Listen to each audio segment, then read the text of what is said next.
For the first time in his life, Ronan Virex, the Alpha King who ruled with iron and instinct, stood face to face with someone who didn't flinch.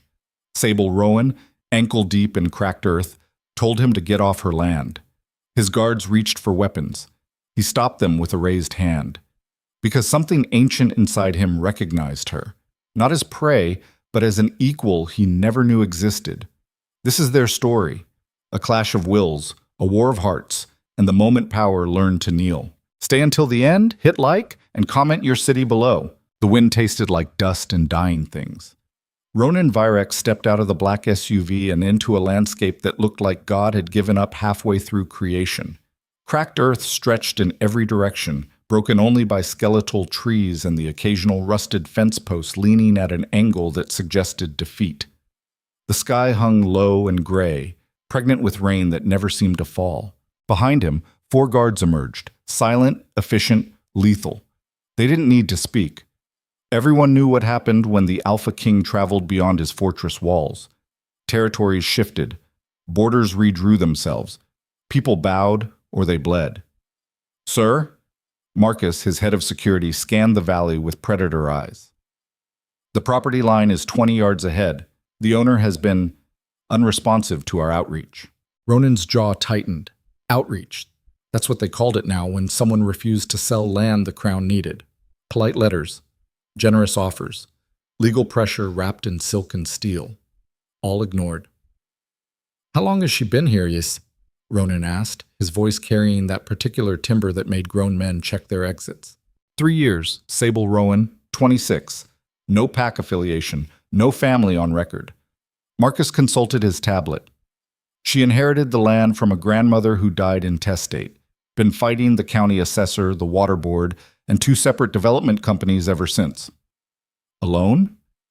Completely. Ronan studied the valley. The land itself was worthless, 40 acres of hard-scrabbled dirt that wouldn't grow wheat if you begged it. But it sat directly between his northern holdings and the river basin that would complete the water rights he'd been consolidating for 5 years. Without this parcel, the entire infrastructure project died. He'd built an empire on understanding pressure points. This woman was his. "Stay here," Ronan said, already moving forward. Marcus shifted uncomfortably. "Sir, protocol requires—" "I said stay!" The tone left no room for negotiation. Marcus fell back, hand resting on his sidearm, eyes tracking every shadow in the dying landscape. Ronan crossed the property line alone. He found her 200 yards in, standing beside an irrigation ditch that had run dry sometime during the previous administration. She held a shovel like someone who'd learned to work before she learned to read. Easy grip, efficient stance, the kind of comfort that came from 10,000 repetitions. She was smaller than he'd expected. Maybe 5'6" in boots that had seen better decades. Dark hair pulled back in a braid that had started neat and given up around mile 3. Jeans torn at the knee, not from fashion, but from kneeling in dirt. A flannel shirt 2 sizes too big, sleeves rolled to the elbows, revealing forearms roped with lean muscle. She didn't look up when he approached.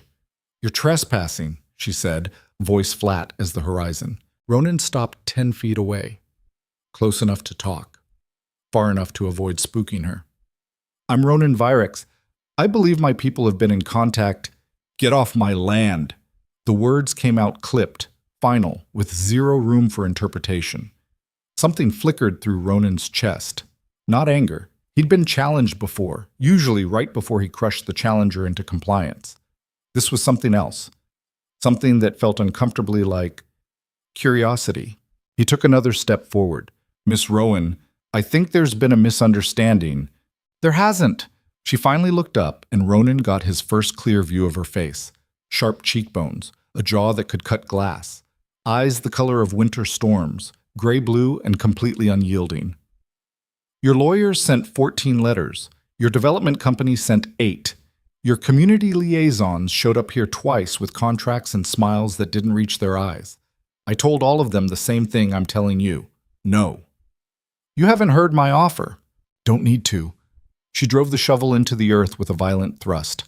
"This land isn't for sale, not to you, not to anyone, not for any price." Ronan's hands flexed at his sides. He'd negotiated with oil sheiks and cartel bosses. He'd stared down pack alphas twice his size, and politicians with nuclear codes. None of them had ever dismissed him like he was a door-to-door salesman. The offer is generous, he said, keeping his voice level.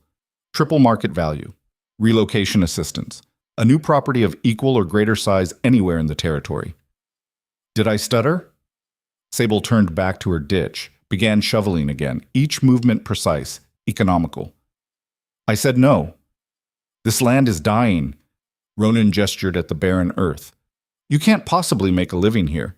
The water table dropped 15 feet in the last decade. There's no irrigation infrastructure. No, not your problem. It could be your solution. My solution is you leaving. She didn't even glance at him this time. You've got 10 seconds before I call the sheriff. On what grounds? Trespassing, harassment. Take your pick. She paused mid-scoop, muscles bunching beneath sun-darkened skin. Or I could just shoot you. Stand your ground laws are real flexible in this county. Ronan went very still. Behind him, 50 yards back, he heard Marcus take a sharp breath, heard the subtle rasp of a weapon clearing a holster. He raised his hand without turning, the same gesture that had stopped 100 conflicts before they started. The sound stopped. Sable noticed. Her eyes flicked past him to where his guard stood frozen, then back to his face. One eyebrow arched. Well-trained dogs you've got there. They're not dogs. The words came out sharper than intended. No? She leaned on her shovel, studying him with that same flat, unimpressed expression. Then what are they? Men who follow you around because they respect you so much they forgot how to make their own decisions? Or men who follow you because you pay them too well to question orders? Heat crawled up Ronan's neck. You don't know anything about me. I know enough. Sable pulled a bandana from her pocket, wiped sweat from her forehead. I know you're used to people rolling over when you show up. I know you think money fixes everything, and I know you're still standing on my property after I told you to leave, which means you think the rules don't apply to you. The rules? Get off my land. Each word landed like a separate blow, not shouted, not hysterical, just absolute. Ronan stared at her. At this woman who looked like a strong wind could knock her over, but somehow stood in front of him like a cliff face. Something in his chest pulled tight, that old instinct that recognized a worthy opponent when it saw one. He should leave, should let his lawyers handle this through proper channels, should send Marcus back with enforcers who didn't give people chances. Instead, he heard himself ask, why? Why what? Why stay? He gestured at the wasteland around them. There's nothing here. The soil's dead, the water's gone. You're fighting a losing battle against geography and economics. So why chain yourself to 40 acres of dust? For the first time, something shifted in Sable's expression. Not softening, nothing that weak. But her eyes narrowed, like she was recalculating the threat assessment. Because it's mine, she said quietly. My grandmother died trying to keep this place alive. Died broke and exhausted and alone, because people like you kept circling, kept offering, kept pushing. And right before she died, you know what she made me promise? Ronan waited.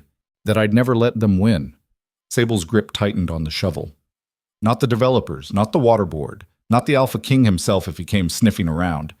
She said the moment you let powerful people take what they want just because they want it, you stop being a person. You become property. The word hung between them like a grenade. I'm not trying to make you property, Ronan said, though the words felt strange in his mouth. I'm trying to buy land. Same thing, different wrapping. She turned back to her ditch. Now get out. Ronan's phone buzzed. He ignored it. Buzzed again. He pulled it out, glanced at the screen. Marcus. Sir, we need to move. Schedule is backing up. He typed back 5 minutes. When he looked up, Sable was watching him with something that might have been amusement. Important Alpha King business? Always is. Must be exhausting. She resumed shoveling. Being that important all the time. You have no idea. Good. Another shovelful of dirt. I'd like to keep it that way. Ignorance sounds peaceful. Despite himself, despite every instinct that screamed this was a waste of time, Ronan smiled. Just a fraction. Just enough that Sable noticed and immediately scowled. What's funny? You, he admitted. You're the first person in 5 years who's spoken to me like I'm just a man. You are just a man. She didn't even pause in her work. Alpha King is a title, probably a nice one, makes people scared, gets you good tables at restaurants. But under all that, you're just some guy who wants something I have, and I'm not giving it to you. His phone buzzed again. This time he didn't look. What are you digging for? He asked instead. Sable blinked, clearly not expecting the question. What? The ditch. What's it for? She studied him for a long moment like she was trying to figure out if this was some kind of trick. Finally, she sighed. Rainwater collection.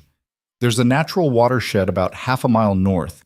If I can channel it properly, I can get enough water to keep the South 40 from complete desertification. That's a lot of manual labor for uncertain results. Yeah, well, she drove the shovel in again, muscles straining. I'm good at uncertain results. Ronan watched her work, watched the way she moved, efficient, determined, refusing to quit even though the physics were against her.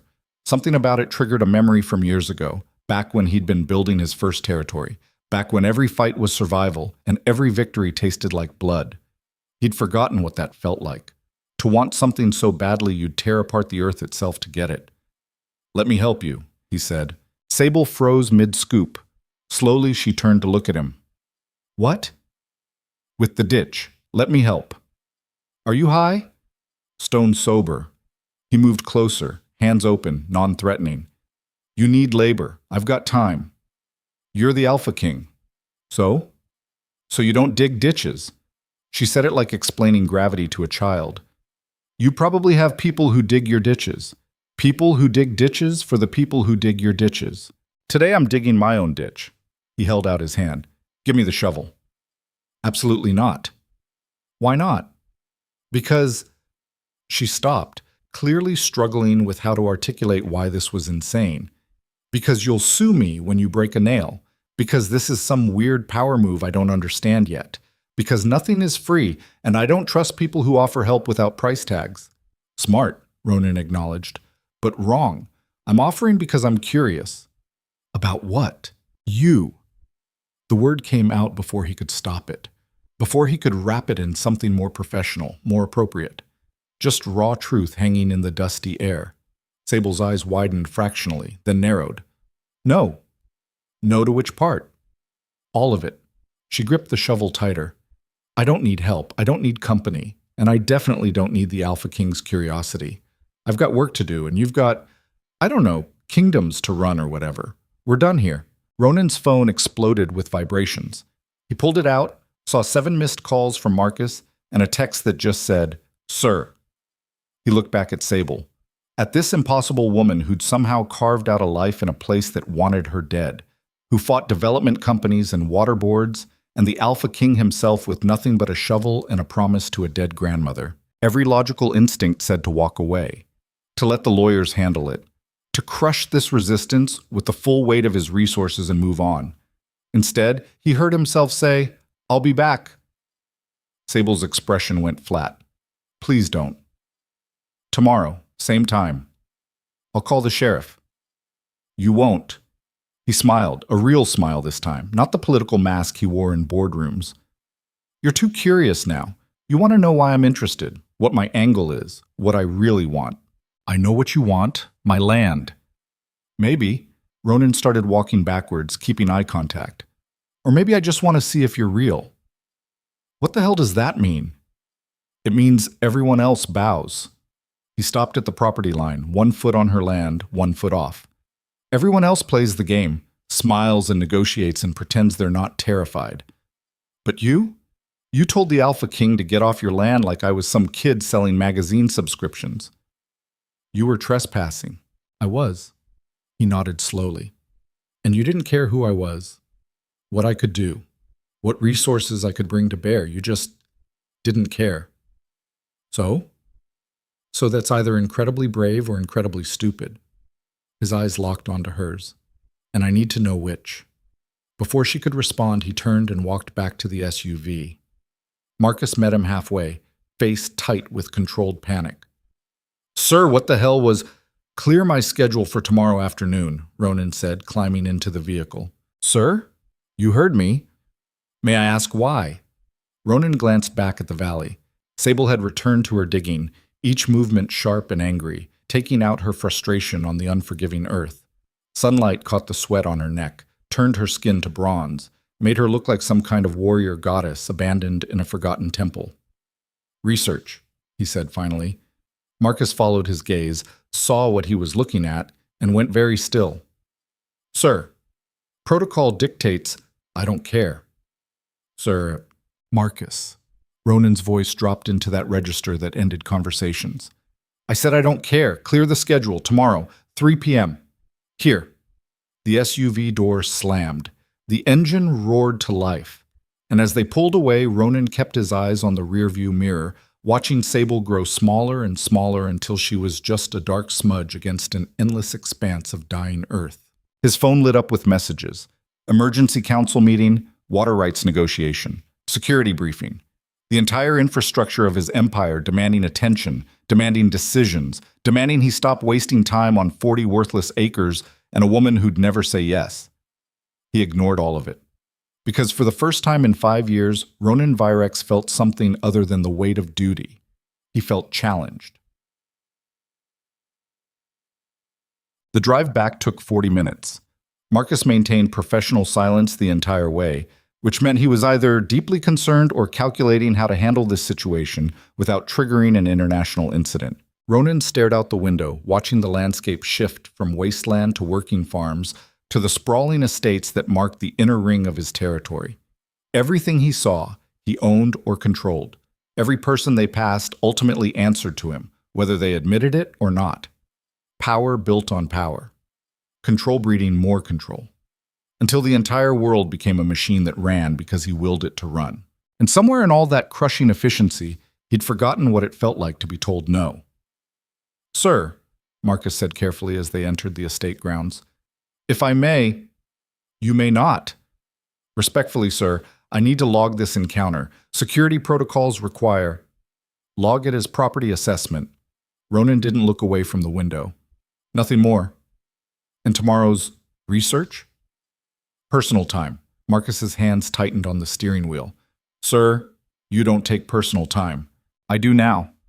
They pulled up to the main building, a brutalist masterpiece of concrete and steel that looked like it could survive a nuclear blast.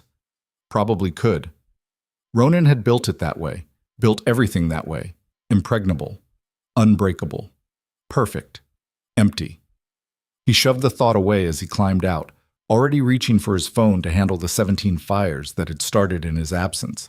But his mind kept drifting back to a woman in torn jeans telling him to get off her land. The sheer audacity of it, the absolute refusal to be impressed. He'd built an empire on understanding what people wanted and using that knowledge as leverage. But Sable Rowan?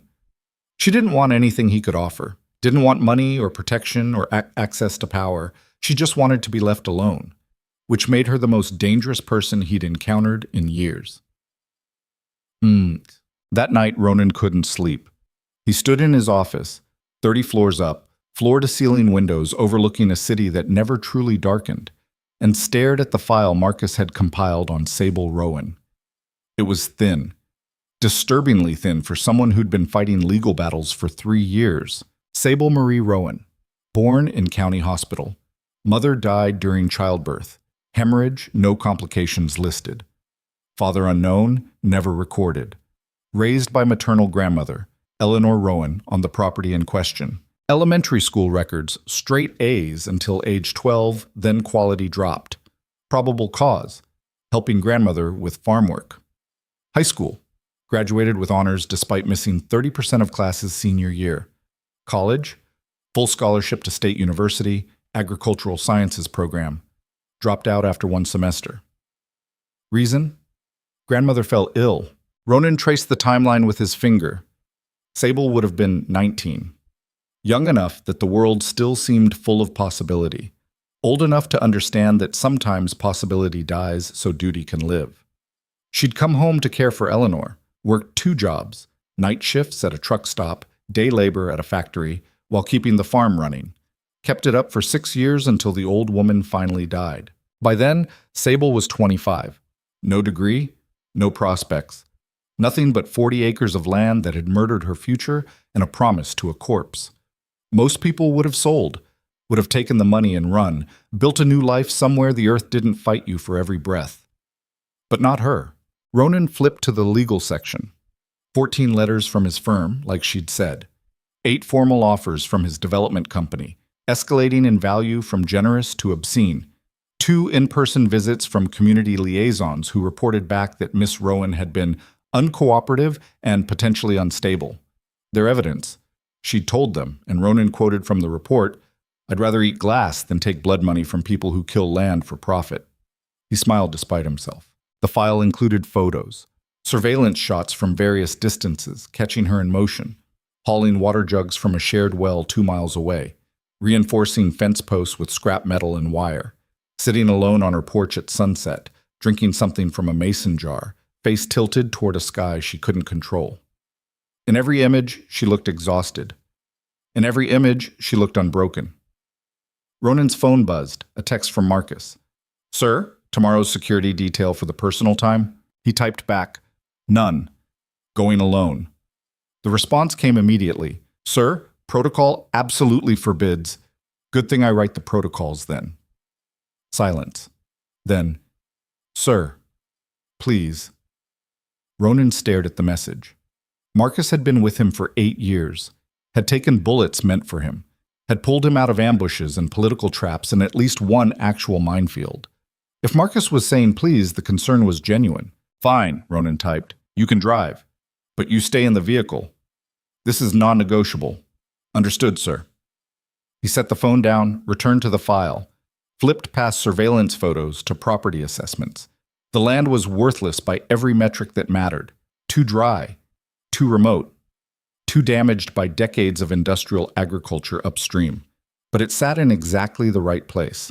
Close the deal here, and he could complete the water infrastructure project. Secure the river basin, control the flow to 7 counties and 3 major agricultural zones. It would cement his power for the next generation, make him functionally untouchable. All he needed was 40 acres of dust and the woman who'd die before giving it up. Ronan closed the file, opened his laptop, typed, "Sustainable agriculture in drought conditions."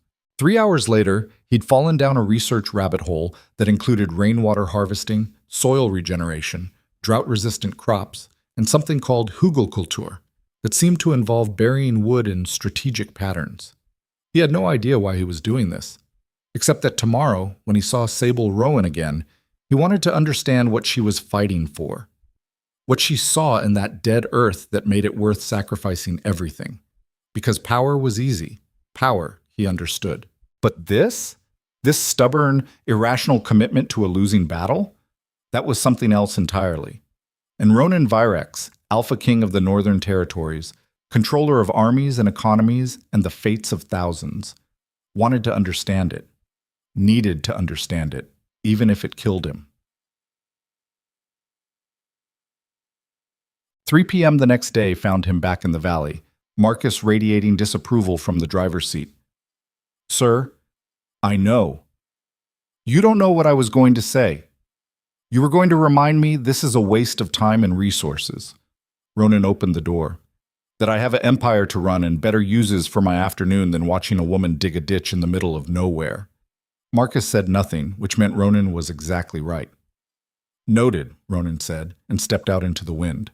He found Sable in the same spot as yesterday. Different shirt, this one green instead of blue, same determined expression, same dying earth, same futile battle against physics. She looked up when he approached, and her face went through several interesting emotions before settling on resigned annoyance. "You came back. I said I would. People say lots of things."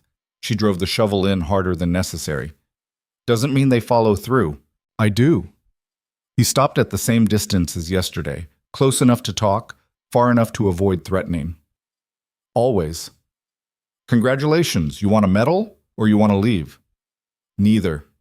Ronan shrugged off his jacket, custom tailored, cost more than most people made in a month, and draped it over a fence post, started rolling up his sleeves. "I want to help." Sable stared at him like he'd announced plans to fly to the moon using only positive thinking. "You're serious." "Completely." "Why?" "Told you yesterday. I'm curious." "About what? Ditches, drought, Women who make bad life choices? Her eyes narrowed. Or are you trying some weird psychological tactic where you pretend to be human until I let my guard down? Yes to the last one. He held out his hand for the shovel. Except it's not a tactic, and I'm not pretending. Everyone's pretending, but she handed over the shovel anyway, probably just to see what he'd do with it. Some people are just better at hiding it. Ronan tested the weight of the tool. Heavier than expected, balance point about a third of the way down the handle. He positioned himself at the ditch, found his stance, and drove it into the earth. The impact jarred up through his arms. The ground was harder than it looked, baked solid by years of sun and neglect. It took 3 tries to get the blade deep enough to actually move dirt. Sable watched with barely concealed amusement. You look like you've never held a shovel before. I haven't, he grunted, leveraging out a chunk of hardpan. Not since I was 14. Rich people problems. Something like that. Another scoop. His shoulders were already burning. Though I wasn't always rich.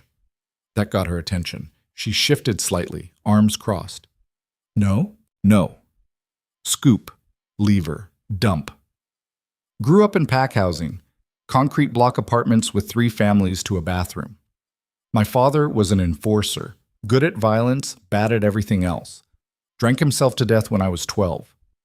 He didn't know why he was telling her this. He never told anyone this. But something about the way she listened, not sympathetic, not pitying, just present, made the words come easier. After he died, Ronan continued, I had 2 choices. Follow his path or make a new one. So I made a new one. He paused, breathing hard from the unfamiliar exertion. Turns out I was good at the same thing he was, violence. Just better at directing it. That's supposed to make me trust you? Sable asked. No. He looked up, met her eyes.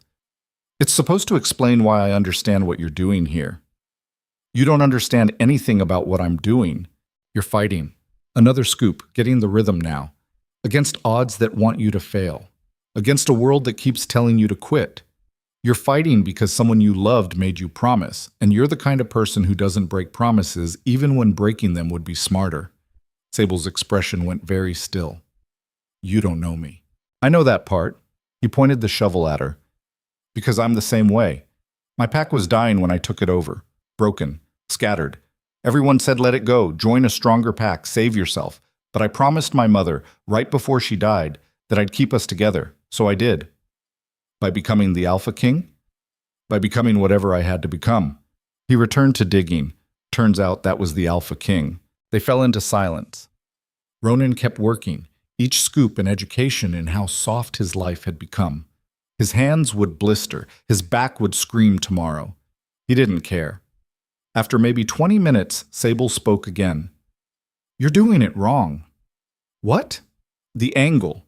You're fighting the earth instead of working with it. She moved closer, not quite touching, but close enough he could smell sweat and dust and something underneath. Maybe soap, maybe just her. Here, like this. She adjusted his grip, shifted his stance, showed him how to let momentum do the work instead of forcing it. Her hands were calloused, strong. They lingered half a second longer than necessary before pulling away. Better? Ronan asked, trying the new technique. Less terrible. She stepped back, watched him work. Still slow. I'll get faster. Why bother? The question wasn't hostile, just genuinely confused. You could hire a crew to do this in an afternoon. Industrial equipment, professional workers. They'd dig your ditch and 10 more besides. Not my ditch. He paused, wiping sweat from his forehead with the back of his hand. Yours. So why are you digging it? Ronan straightened, looked at her directly. Because you won't let me buy it. Won't let me take it. Won't let me solve it with money or power or any of the tools I usually use. So maybe I earn it instead. Sable's laugh was sharp, bitter. You can't earn something that's not for sale. Then what can I earn? The question hung between them. Sable's expression shifted, something complex moving behind her eyes, not softening, but maybe acknowledging that he was asking something real. Respect, she said finally. Maybe. If you actually show up and do the work instead of treating this like some kind of ego project. Deal. I didn't offer a deal. You offered a path. Ronan drove the shovel in again, felt dirt give way beneath the blade. That's more than most people give me. They worked in silence after that. Eventually, Sable picked up a second shovel from somewhere and joined him.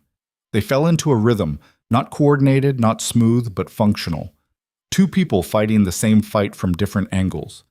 The sun tracked west, shadows grew long. Ronan's hands started bleeding.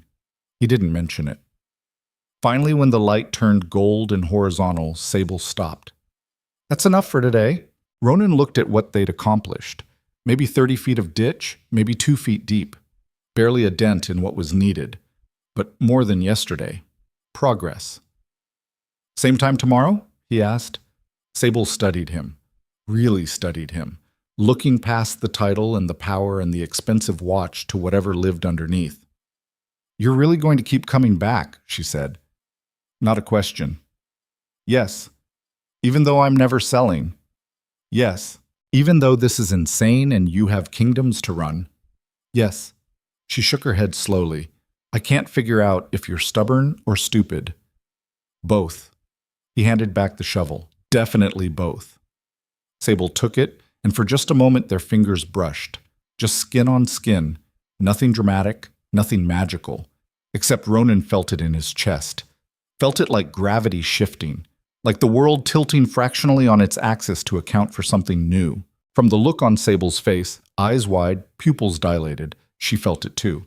She stepped back fast. Too fast. Nearly dropped the shovel. You should go, she said, voice rough. Sable, go. Firmer now. Before I change my mind about letting you come back. Ronan raised his hands, backing away. Tomorrow. Maybe. I'll be here either way.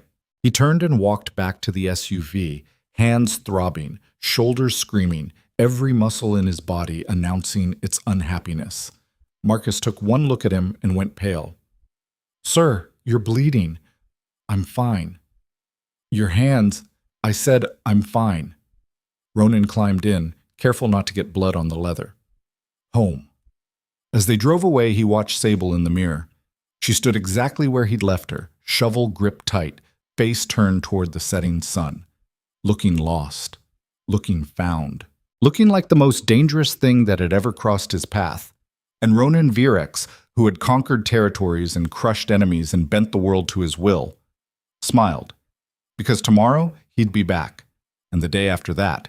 And the day after that. Until she understood that he wasn't trying to take anything from her. He was trying to give her something she had never had before. A choice.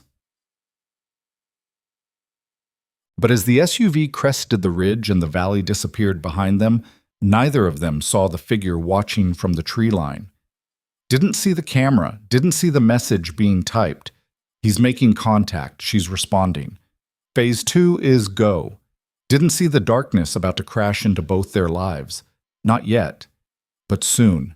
The figure in the tree line lowered the camera, fingers moving across the phone screen with practiced efficiency. The message went out encrypted, bouncing through 3 servers before landing in an inbox marked only with a single letter, V. The response came back in seconds. Continue surveillance, do not engage, report all contact. A second message followed. Find the weakness. Everyone has one. The figure pocketed the phone and melted back into the shadows, leaving nothing behind but boot prints in the dust and the faint metallic smell of gun oil carried on the wind. Tat. Ronan didn't sleep that night either. He stood in his private bathroom, hands submerged in ice water, watching blood seep from broken blisters and turn the water pink. The pain was sharp, immediate, real. He'd forgotten what real pain felt like, the kind that came from work instead of violence. Behind him, Marcus hovered in the doorway like an anxious parent. Sir, the medic is standing by. I don't need a medic. Your hands will heal. Ronan pulled them from the water, examined the damage with clinical detachment. Raw patches across both palms, torn skin at the base of each finger. His body's way of reminding him he'd grown soft. It's just blisters. Sir. Marcus's voice carried that particular tone that meant he was about to say something Ronan wouldn't like. I need to ask, what exactly are you doing? Digging a ditch. That's not an answer. Ronan dried his hands carefully, wrapped them in gauze with movements that would have made a field medic proud. It's the only answer you're getting. The council is asking questions. Your schedule has been disrupted for 2 days running. There are contracts that need attention, meetings that can't be postponed, decisions that only you can make. Marcus stepped into the room, lowered his voice. And you're spending your afternoons doing manual labor for a woman who openly despises you. She doesn't despise me. She told you to get off her land. That's not the same thing. Ronan flexed his bandaged hands, felt the gauze pull tight. Despising someone requires caring about them. She doesn't care. That's different. Marcus was quiet for a long moment. When he spoke again, his voice was gentler. Sir, whatever you think you're doing, whatever you think this is, it can't end well. Why not? Because you're the Alpha King, said simply, factually. And she's no one, no pack, no power, no resources. The moment your enemies figure out you're interested, they'll use her against you, and then you'll have to choose between protecting her or protecting everything you've built. Ronan met Marcus's eyes in the mirror. You assume I haven't already considered that. Have you? Every angle, every risk, every potential outcome. He turned, leaned against the sink. And I'm going back anyway. Why? The question hung heavy between them. Why? Such a small word for such a massive concept. Ronan thought about Sable's hands on his, adjusting his grip on the shovel. Thought about the way she looked at him, not with fear or calculation, but with simple assessment, like he was a problem to be solved instead of a power to be managed. Because she's real, he said finally. In a world where everyone wears masks and plays games and pretends to be something they're not. She's just real, and I forgot what that felt like. Marcus shook his head slowly. That's not a reason. That's a rationalization. Maybe. Ronan pushed past him, heading for his bedroom. But it's my rationalization and my choice. So unless you're planning to physically stop me, he let the sentence hang. They both knew Marcus couldn't. Their relationship had boundaries drawn in blood and loyalty, and those boundaries didn't include mutiny. No, sir, Marcus said quietly. But I'll be documenting my objections, for the record. Noted. Ronan closed the door between them and stood alone in the darkness of his bedroom, looking out at a city that glittered like a promise, like a threat, like something he'd built with his own hands and could destroy just as easily. Power was supposed to make you free. So why did it feel like a cage? Day 3. Same valley, same dying earth. Different woman. Sable was waiting for him at the property line when he arrived, arms crossed, expression unreadable. She'd changed shirts again, this one black, long-sleeved despite the heat. Her hair was loose instead of braided, falling around her face in dark waves that moved with the wind. She looked like trouble. Ronan got out of the SUV and knew immediately something had shifted. You came, she said. Not welcoming, not hostile, just stating facts. Said I would. People say lots of things. She tilted her head, studying him with those winter storm eyes. But you actually meant it. Always do. He started forward. She held up a hand. Stop. He stopped. Why are you really here? Sable asked. And don't give me that curious bullshit. Nobody drives 40 minutes each way for 3 days running because they're curious. So what do you actually want? Ronan considered his options. Lie and maintain the game. Tell the truth and risk losing whatever fragile ground he'd gained. Or do something he almost never did. Admit he didn't know. I don't know, he said. Sable blinked. What? I don't know why I keep coming back. I don't know what I want from you. I don't know what the end game is. He took a step forward. She didn't move. All I know is that when I'm here, digging that ditch, listening to you tell me I'm doing it wrong, I feel more like myself than I have in years. That's the stupidest thing I've ever heard. Probably. Another step. But it's true. She watched him approach, every muscle in her body tight with readiness. Fight or flight hovering on a knife's edge. You can't just show up in someone's life and decide you belong there. Why not?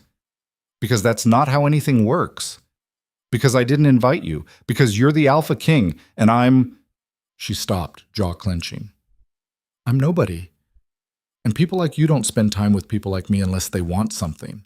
I do want something, He stopped just outside her personal space, close enough to smell dust and defiance. I want to understand you. Why? Because you scare me. The admission dropped between them like a grenade. Sable's eyes widened fractionally, and for the first time since he'd met her, she looked genuinely shocked. I scare you, she repeated slowly. Me. I scare the Alpha King. Terrify me. Ronan held her gaze. Because you're the first person in 5 years who's looked at everything I am, all the power, all the control, all the reasons people fall in line, and shrugged, like none of it matters. Like I'm just some guy bothering you while you work. You are just some guy bothering me while I work. Exactly. He smiled without humor. And that's terrifying, because if my power doesn't matter to you, then what do I have left? Sable stared at him for a long electric moment. Then she laughed, short, sharp, edged with something that might have been panic. You're insane. Probably. You should leave.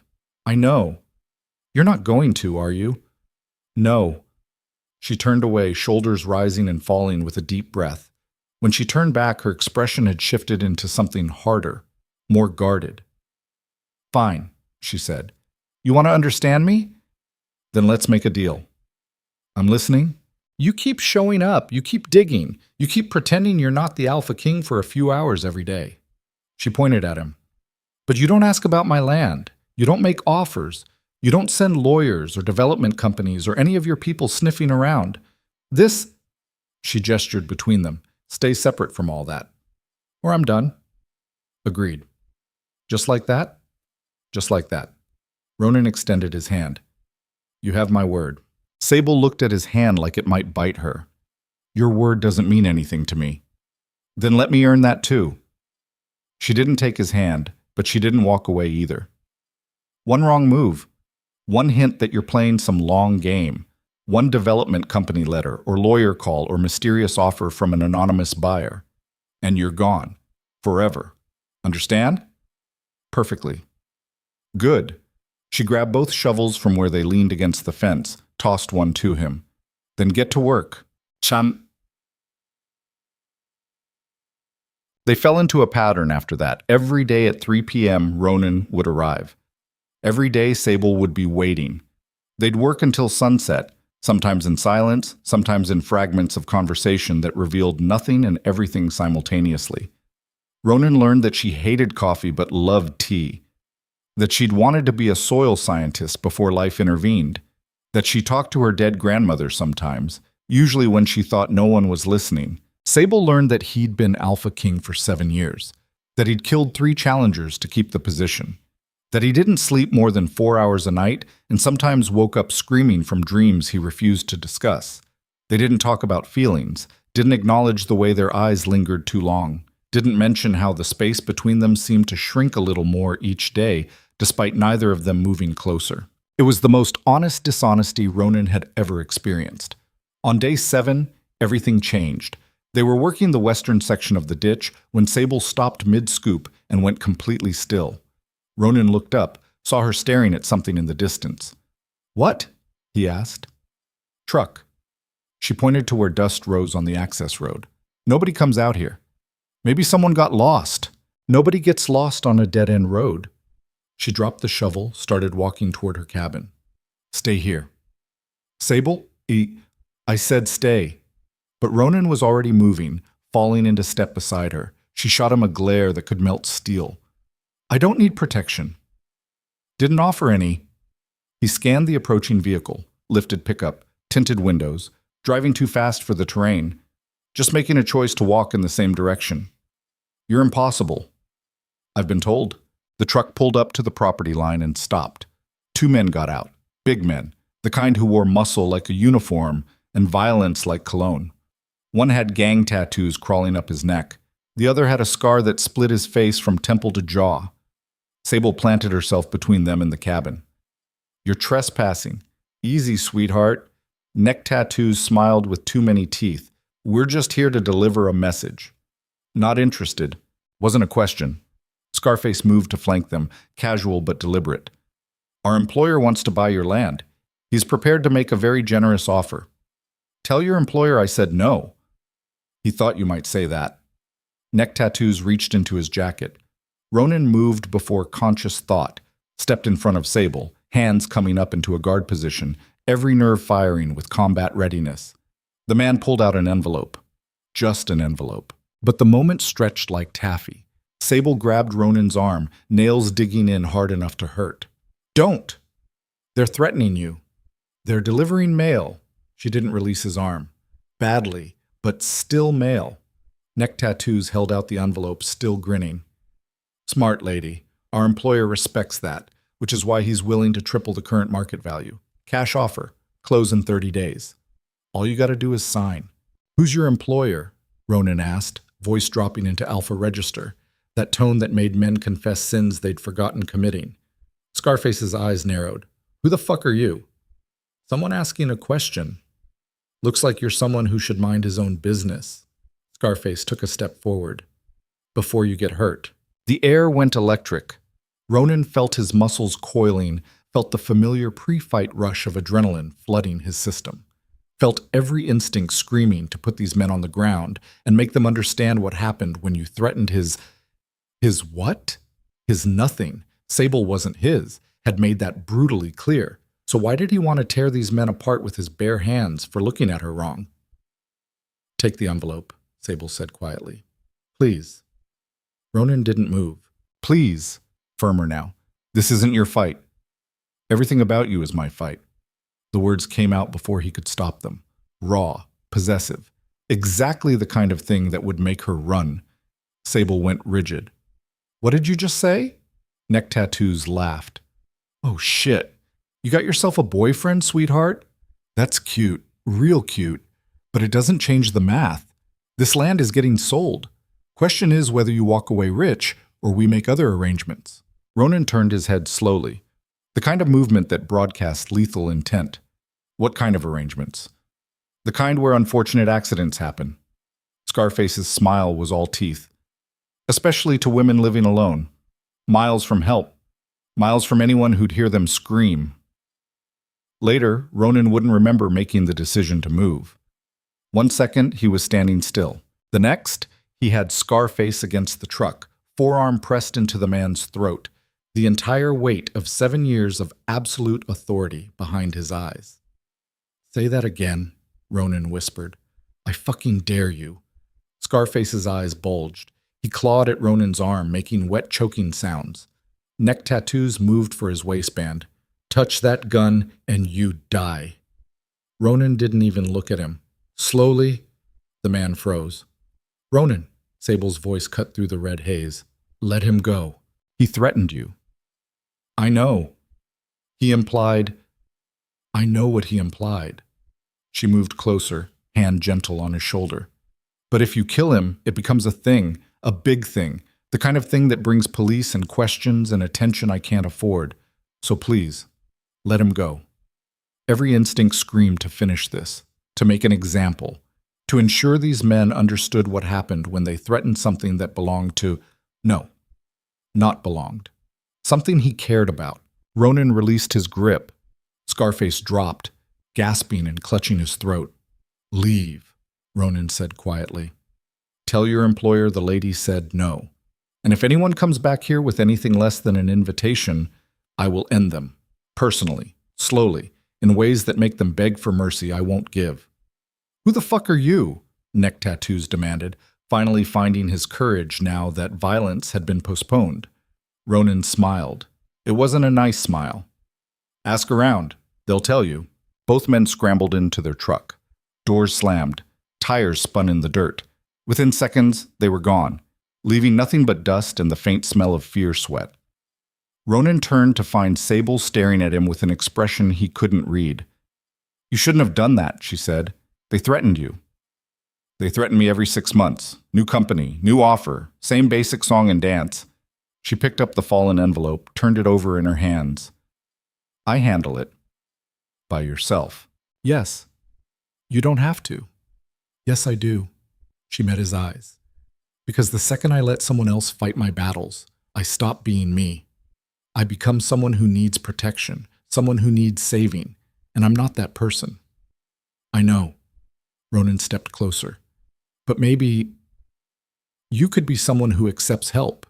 Not because you need it, but because you want it. I don't want your help. Liar. The word hung between them. Sable's eyes flashed with something dangerous. Excuse me? You heard me. He moved closer still, close enough that he could see the pulse hammering in her throat. You're scared. Not of them, of this, of whatever's happening between us. So you push and you deflect and you pretend you don't feel it. Feel what? This. He raised his hand, not touching, just hovering near her face. The pull, the gravity, the way we keep ending up in each other's orbit, even though every logical reason says we shouldn't. Sable's breath hitched. You're imagining things. Am I? His hand dropped, but he didn't step back. Then why are you shaking? I'm not. You are. His voice gentled. And it's okay. I'm shaking too. Ronan. His name on her lips sounded like a prayer and a curse simultaneously. We can't. Why not? Because you're the Alpha King. Because I'm nobody. Because you have an empire and I have 40 acres of dust and the two things don't mix. Fuck the empire. The words came out harsh, final. Fuck the title. Fuck all of it. Right here, right now, it's just you and me and a choice. What choice? Stop running. He reached out slowly, giving her every opportunity to pull away. She didn't. His hand cupped her face, thumb brushing her cheekbone. Stop pretending you don't feel this. Stop fighting something that might actually be good. Good? She laughed, but there were tears in her eyes. Nothing about this is good. You're a complication I can't afford. A distraction I don't need. A mistake waiting to happen. Then make the mistake. He leaned in, forehead almost touching hers. Choose wrong. Choose me. Choose something other than this constant lonely battle against a world that wants you to fail. If I choose you, her voice cracked. If I let this happen, it'll destroy me when you leave. Who says I'm leaving? Everyone leaves, said with such absolute certainty it broke something in his chest. Everyone always leaves. Ronan understood then, understood the walls, the defiance, the desperate need to push everyone away before they could walk away first. She'd been abandoned so many times she'd made it a religion. I'm not everyone, he said softly, and I'm not leaving. You will. Tears spilled over now, tracking through dust on her cheeks. When you remember who you are, when your empire calls and duty demands and reality crashes back in, you'll leave, and I'll be here, alone, like always. Sable, go. She stepped back, breaking contact. Please, just go. No. It's not a request. Her voice hardened, walls slamming back into place. Get off my land. Don't come back. We're done. We're not done. Yes, we are. She turned away, shoulders rigid. I don't want you here. I don't want your help. I don't want whatever this is, so leave, and don't come back. Ronan stood frozen, every instinct screaming to fight this, to argue, to force her to see reason. But that was the problem, wasn't it? He could force anyone to do anything, except choose him. Okay, he said quietly. I'll go. She didn't turn around. But Sable? He waited until she turned slightly, just enough that he could see her profile. When you're ready to stop running, I'll be here. Not as the Alpha King, not as someone trying to take your land or change your life, just as someone who sees you, really sees you, and wants to stand beside you anyway. Don't hold your breath. I've got time. He walked back to the SUV, every step feeling like pulling against gravity. Marcus said nothing when he climbed in, just pulled away slowly, giving Ronan one last look at the woman standing alone in the valley. She didn't watch them go, didn't turn around, just stood there like a statue carved from stubbornness and sorrow. And Ronan Virex, who had never retreated from anything in his life, retreated. Because forcing her would be winning, and he didn't want to win. He wanted her to choose. 3 days passed. Ronan buried himself in work. Council meetings, trade negotiations, security briefings, all the machinery of power that never stopped demanding attention. It felt hollow. Marcus noticed. Of course he noticed. Sir, if I may, you may not. You've been distracted, short-tempered. You snapped at the finance minister yesterday for breathing too loud. He was breathing too loud. Sir, drop it, Marcus. But Marcus was like a dog with a bone. Have you considered that perhaps this woman isn't worth... Ronan's head snapped up, eyes gone pure alpha. Finish that sentence, I dare you. Marcus went pale but held his ground. I'm just saying that there are other options. Women who understand your world, who could stand beside you without complications. I don't want women who understand my world. Ronan stood, began pacing. My world is built on power plays and political marriages and alliances that benefit both parties. It's transactional, calculated, cold. And she's different. She doesn't want anything from me. He stopped at the window, looking out at nothing. Do you know how rare that is? How fucking impossible? Every person I meet wants something. Access, resources, protection, reflected glory, something. But her? She just wants me to leave her alone. So give her what she wants. I can't. Why not? Ronan pressed his hand against the glass, felt its coolness against his palm. Because I love her. The words dropped into silence. Marcus made a small sound. Maybe shock. Maybe dismay. Sir, I know. Ronan laughed bitterly. I know it's insane. I've known her for less than 2 weeks. We've maybe spoken 100 sentences to each other. By every rational measure, this is infatuation or obsession or a midlife crisis dressed up as romance. But I wake up thinking about her. Fall asleep remembering the way she looks at me like I'm just a man. Spend every second in meetings wondering what she's doing, if she's safe, if those men came back, if she's eating properly or working herself to death or just existing without me. He turned to face Marcus. That's not infatuation. That's not obsession. That's love. And it's terrifying. What are you going to do? Nothing. The word tasted like ash. She told me to stay away. So I'm staying away. That's not like you. No, it's not. Ronan moved back to his desk, began sorting through papers without seeing them. But maybe it's who I need to be. For her. His phone buzzed. Unknown number. He almost ignored it. Then he saw the message. She's in danger. The men who visited aren't taking no for an answer. They're coming back tonight. If you care about her at all, you'll get there first. Ronan was moving before conscious thought. Marcus, car, now. Sir, now. They hit the valley in 40 minutes that should have been 60. Ronan's phone showed sunset in 20 minutes. Twilight made everything dangerous. The cabin looked quiet when they arrived. Too quiet. Ronan was out before the SUV stopped moving. Sable! No answer. Sable! Movement at the door. She emerged, looking confused and annoyed. What the hell are you... Are you okay? I'm fine. What are you doing here? I told you. Someone sent me a message. He strode forward, scanning the area. Said those men were coming back tonight. Sable's expression went carefully blank. What men?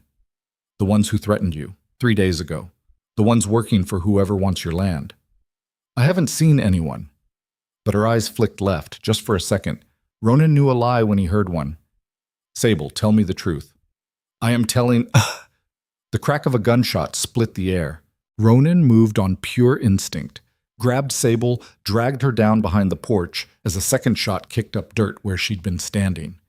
Stay down, he growled. They're in the trees, Sable gasped. East side, I saw... A third shot. This one hit the cabin wall, sending splinters flying.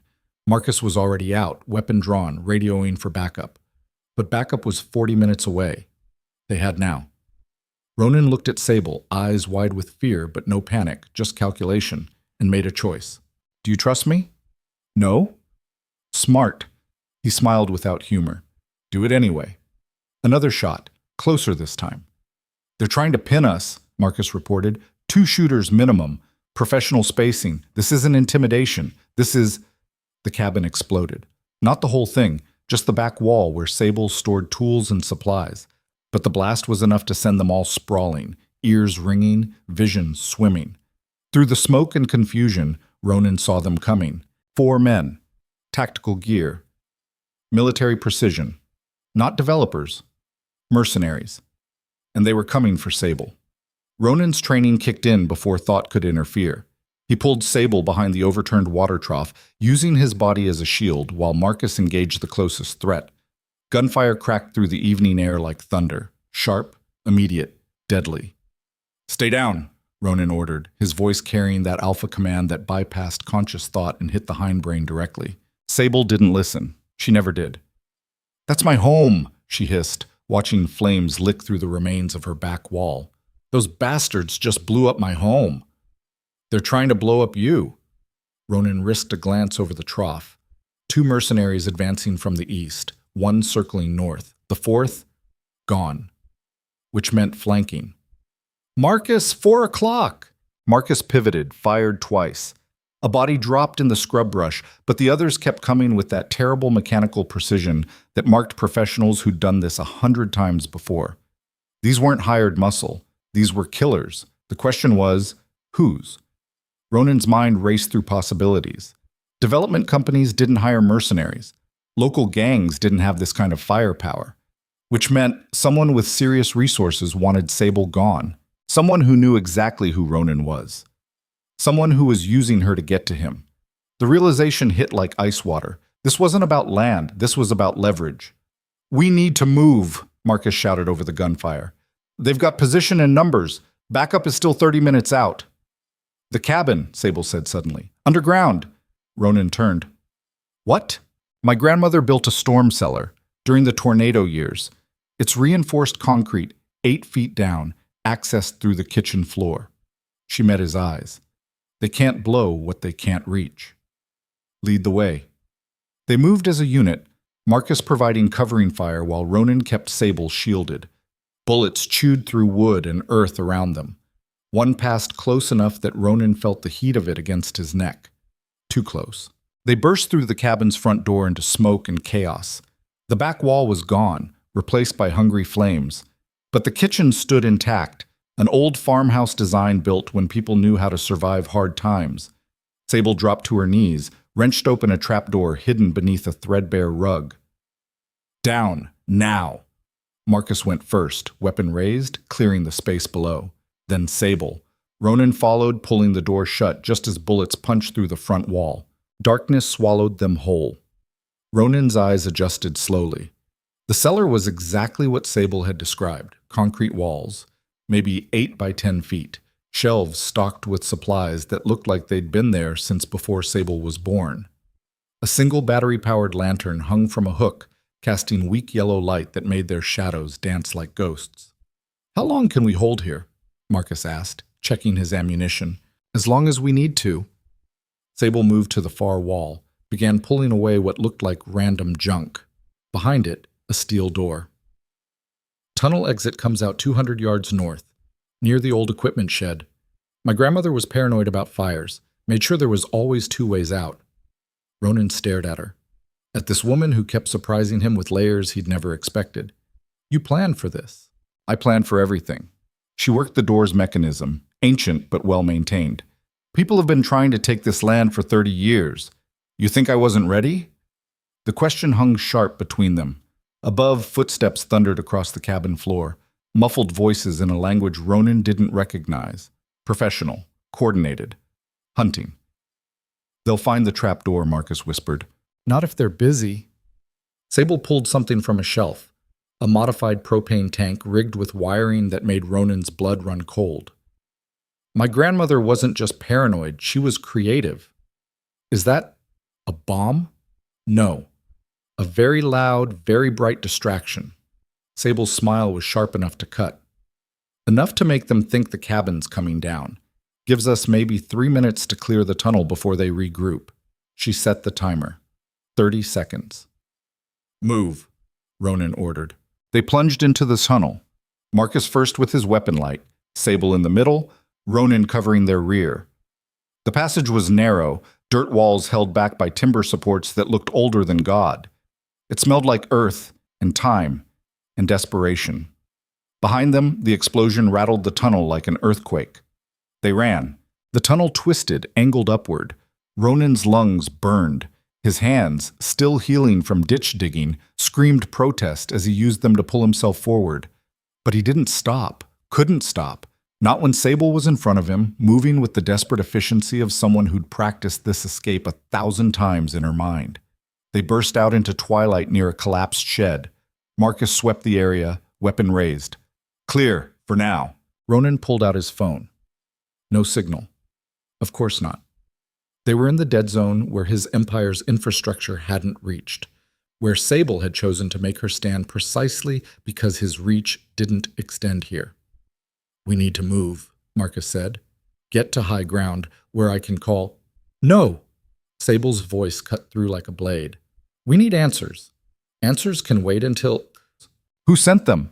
She turned on Ronan, eyes blazing in the dying light. Those weren't random thugs. Those were professionals. Military-grade equipment. Coordinated assault. Someone with serious money and serious connections sent them. So who? Ronan met her gaze. Saw the accusation forming before she voiced it. You think I did this? Did you? The question landed like a physical blow. What? Did you send them? Each word clipped, precise, delivered like shots from a firing squad. Is this your play? Hire mercenaries to attack me, then show up playing hero? Make me dependent? Make me grateful? Make me... No. He stepped toward her. She stepped back. I would never... Your people have been trying to buy my land for months. You show up personally, start digging ditches, playing the decent man routine. And now, coincidentally, the exact same week you're here, professional killers show up to finish what lawyers couldn't start. That's not... Then explain it. Her voice rose, cracking with anger and fear and something that sounded like betrayal. Explain why they came now. Why they came when you're here. Why they came at all unless someone wants me scared enough or dead enough to make this problem go away. Ronan felt something crack in his chest. You think I'd hurt you after everything? I don't know what to think. She was shaking now, fists clenched at her sides. I don't know you. Not really. You're the Alpha King. You built an empire on taking what you want. And what you want is my land. So maybe this is just another tactic, another strategy, another Sable. He forced his voice calm despite the rage and hurt churning in his gut. I swear on everything I am, I did not send those men. I did not arrange this attack. I would die before I let anyone hurt you. Words, she spat. Just words. You're good with words, good with tactics, good with making people believe what you want them to believe. Then don't believe my words. He spread his hands, palms up, showing her his raw, blistered skin. Believe my actions. I took bullets meant for you, shielded you with my own body. Does that seem like someone trying to hurt you? It seems like someone covering their tracks. But her voice wavered. It seems like someone making sure the attack didn't actually succeed because a dead woman can't sign over her land. The accusation hit Ronan like a sledgehammer. He physically recoiled, hand coming up to his chest like she'd driven a knife there. Marcus stepped between them. Ma'am, I can assure you, I don't want your assurances.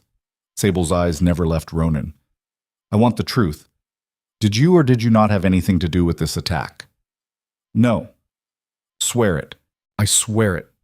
He held her gaze, letting her see everything he usually kept locked down. The anger, the hurt, the desperate, terrifying love he'd been trying to ignore. I swear on my life, on my pack, on everything I've built, I had nothing to do with this. I'm here because someone sent me a message warning me you were in danger. I came to protect you, not to orchestrate some elaborate scheme. Sable studied him for a long, brutal moment. Ronan felt weighed and measured and found wanting. Finally, she looked away. Then who? The question hung in the cooling air. Who had the resources? The motive? The sheer audacity to attack someone under his protection, because that's what she was now, whether she acknowledged it or not. His phone buzzed, signal returning as they climbed higher. Messages flooded in. Marcus checked his own device, face going pale. Sir, you need to see this. He held out the phone. A news alert. Breaking story. Alpha King's secret land grab. Virex accused of hiring mercenaries to force sale. The article was detailed. Damning. It named Sable specifically, included photos of Ronan visiting her property, quoted anonymous sources claiming he'd ordered the attack when she refused to sell. Evidence? Testimony. A paper trail that looked disturbingly legitimate, all complete fabrication, but public, viral, spreading through every news outlet in his territory faster than wildfire. Ronan felt the ground shift beneath him.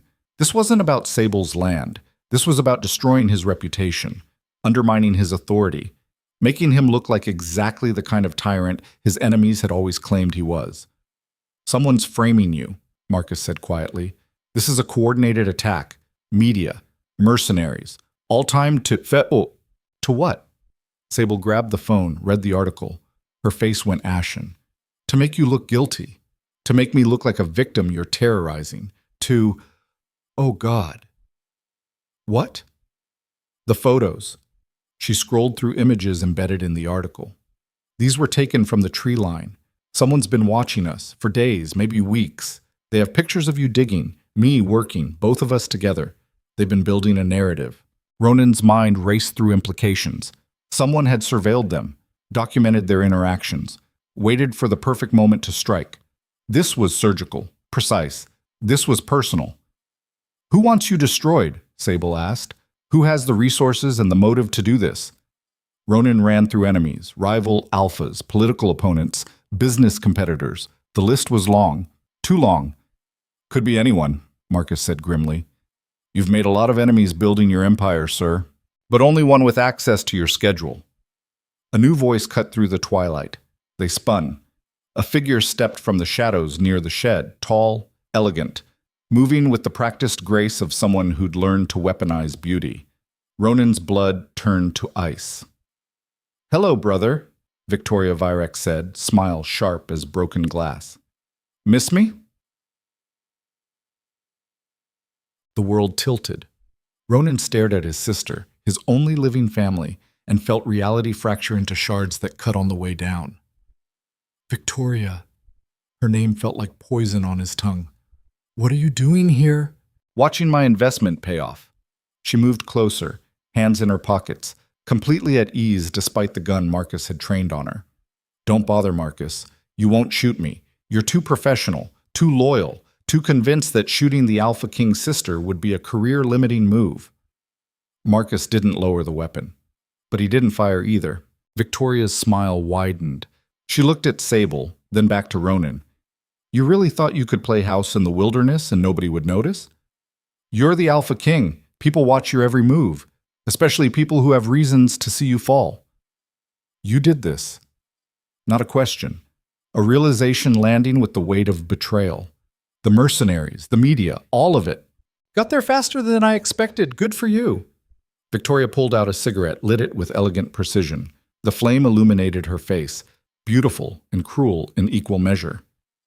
"Though I suppose I shouldn't be surprised. You always were quick when it mattered, just not quick enough to see the knife before it went in your back." "Why?" The word came out raw. "Why?" Victoria laughed, smoke curling from her lips. "You really have to ask? After everything you took from me? I never took anything from you. You took everything from me." The composure shattered. The cigarette dropped from her fingers, forgotten. "Our father was going to make me his heir. Me, not you. He told me the week before you challenged him. Said I had the mind for leadership, the vision, the control. And then you killed him. He was a monster." Ronan's voice was flat, dead. "He ruled through terror, through violence, through strength." Victoria stepped closer. "He understood that power requires sacrifice, requires hard choices, requires doing what others won't. And you hated him for it. Hated him so much you murdered him in front of the entire pack and took his crown. I freed us from his tyranny." "You stole my birthright!" Spit flew from her mouth. "You think I wanted to be sidelined? Given an allowance and a meaningless title while you played king? You think I wanted to smile and support you while you built your empire on our father's grave?" Sable's voice cut through, quiet but sharp. "So you decided to destroy him." Victoria turned, assessed Sable like a scientist examining an interesting specimen. "I decided to expose him, show the world what he really is. A man who takes what he wants regardless of who gets hurt, just like our father." "I'm nothing like him," Ronan said. "Aren't you?" Victoria's smile returned, cold and calculating. "You want her land. She won't sell, so you show up personally, apply pressure, make yourself indispensable. And when that doesn't work fast enough, conveniently, mercenaries arrive to scare her into compliance. How is that different from what father would have done? Because I didn't send the mercenaries. You did. Prove it. Victoria spread her hands. Go ahead. Prove that the Alpha King didn't hire professionals to terrorize a defenseless woman. Prove that you're not exactly who everyone suspects you are. The media campaign, thereby, will continue regardless of what you say. I have sources, documents, a money trail leading back to shell companies registered in your name. She pulled out her phone, showed them a screen. See? This account, technically yours, though I'm sure you've never accessed it, has been funding mercenary operations for 6 months. Payments to the men who visited Miss Rowan. Payments to the team that attacked tonight. All traceable to you. Marcus moved, weapon rising. That's fraud, forgery. I think proving it will take months. Victoria pocketed her phone. Months you don't have. The council is voting on your leadership in 3 hours. Public opinion is already turning. By morning, you'll be lucky if they let you keep your territory, let alone your crown. Ronan's phone exploded with notifications. Emergency council meeting, vote of no confidence being drafted. 3 major allies requesting immediate communication. 2 had already withdrawn support. His empire was crumbling in real time, and his sister was smiling. You planned this for months, he said slowly. Maybe years. 5 years. Victoria's eyes glittered with something that looked like madness. 5 years watching you, waiting, learning your patterns, and then I found her. She nodded at Sable. Stubborn, isolated, perfect bait. All I had to do was make sure you'd notice her. A few well-placed obstacles to your water rights project, some legal delays that made her land critical, and then I waited for your obsessive need to control everything to kick in. I don't, You do. Victoria cut him off. You can't help yourself. Something blocks your path. You have to remove it. Someone defies you. You have to break them. It's who you are, who you've always been. So when I made her land the one thing standing between you and your precious infrastructure project, I knew you'd come, knew you'd push, knew you'd do exactly what you did. She turned to Sable. And you. God, you made it so easy. So desperate to protect your grandmother's legacy that you'd fight the Alpha King himself. So isolated that when he showed up playing the decent man, you'd actually start to believe it. I couldn't have asked for a better accomplice. I'm not your accomplice, Sable said through clenched teeth. No? You let him onto your property. Let him work beside you. Let him close enough to care about you. And now, when the world sees the photos, sees the timeline, sees how hard you fought before suddenly going soft. Victoria shrugged. They'll assume he broke you, wore you down, used his power to make you comply. Classic abuser tactics. That's not what happened, Sable said, but her voice wavered. Isn't it? Victoria moved closer to her. Be honest with yourself. You were managing fine before he showed up, fighting the developers, holding your ground. And then the Alpha King arrives and suddenly you're letting him dig ditches on your land?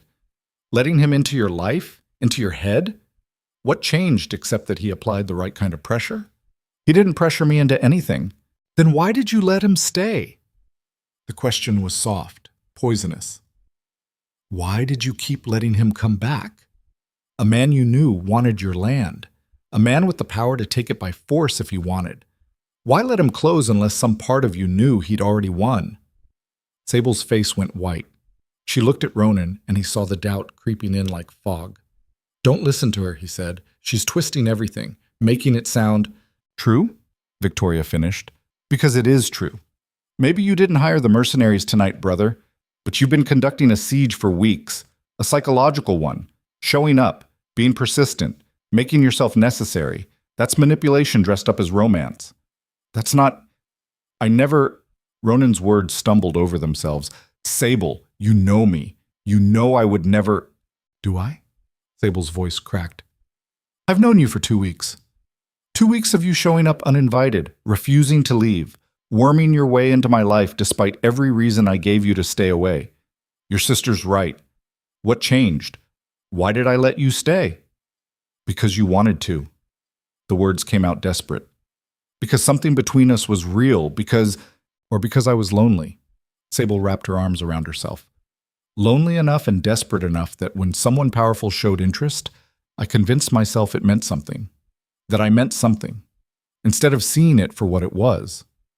What was it? Ronan asked, though he dreaded the answer. A transaction.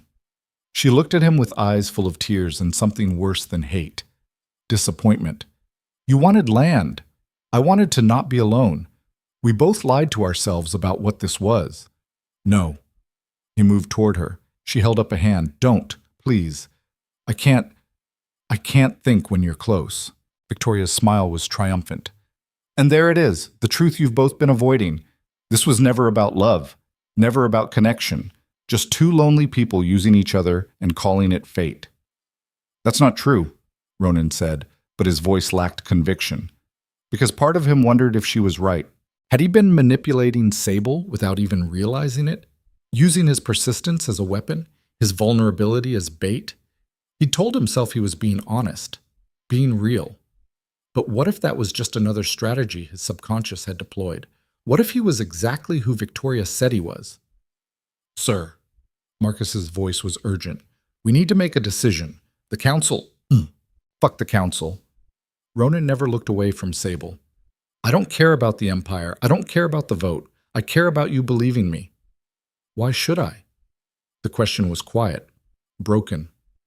Why should I believe anything you say when I don't even know what's real anymore? Because... He stopped. What could he say? What proof could he offer that couldn't be explained away as manipulation?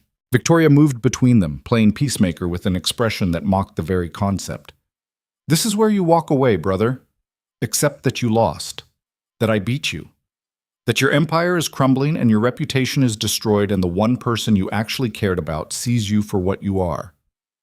And what am I? Our father's son. She said it with finality, with certainty. No matter how much you pretend otherwise, no matter how many ditches you dig or vulnerable moments you share, at your core you're a conqueror, and conquerors don't love. They possess. The words hit like bullets. Ronan looked at Sable, at this woman he'd upended his life for, this woman who'd made him feel human for the first time in years, this woman who now looked at him like he was a stranger wearing a familiar face. I love you, he said simply. I know you don't believe it. I know I haven't earned it. But it's true. And if that makes me a fool or a liar or our father's son, then fine. But it's still true. Sable's tears spilled over. That's the worst part. I think you actually believe that. Because it's true. Or because you've convinced yourself it is. Because admitting otherwise would mean facing who you really are. She wiped her eyes roughly. I can't do this. I can't be your redemption arc or your proof that you're different from your father. I can't. I'm just a woman who wants to be left alone. And you took that from me. I never meant to. It doesn't matter what you meant. Her voice went flat, empty. It matters what you did. You came into my life. You refused to leave. And now my home is burning, and there are bodies in my valley, and I'll never feel safe here again. That's what loving you costs, and I can't afford it. The word shattered something fundamental in Ronan's chest. He actually staggered, hand going to his heart like he could hold the pieces together through force of will. Sable! No. She turned to Victoria. What do you want from me? Victoria's eyebrows rose. Excuse me? This whole thing was designed to destroy him. Fine, you've done that. But what do you want from me? Testimony? A statement? What? I want you to tell the truth. Victoria's smile was gentle, terrible.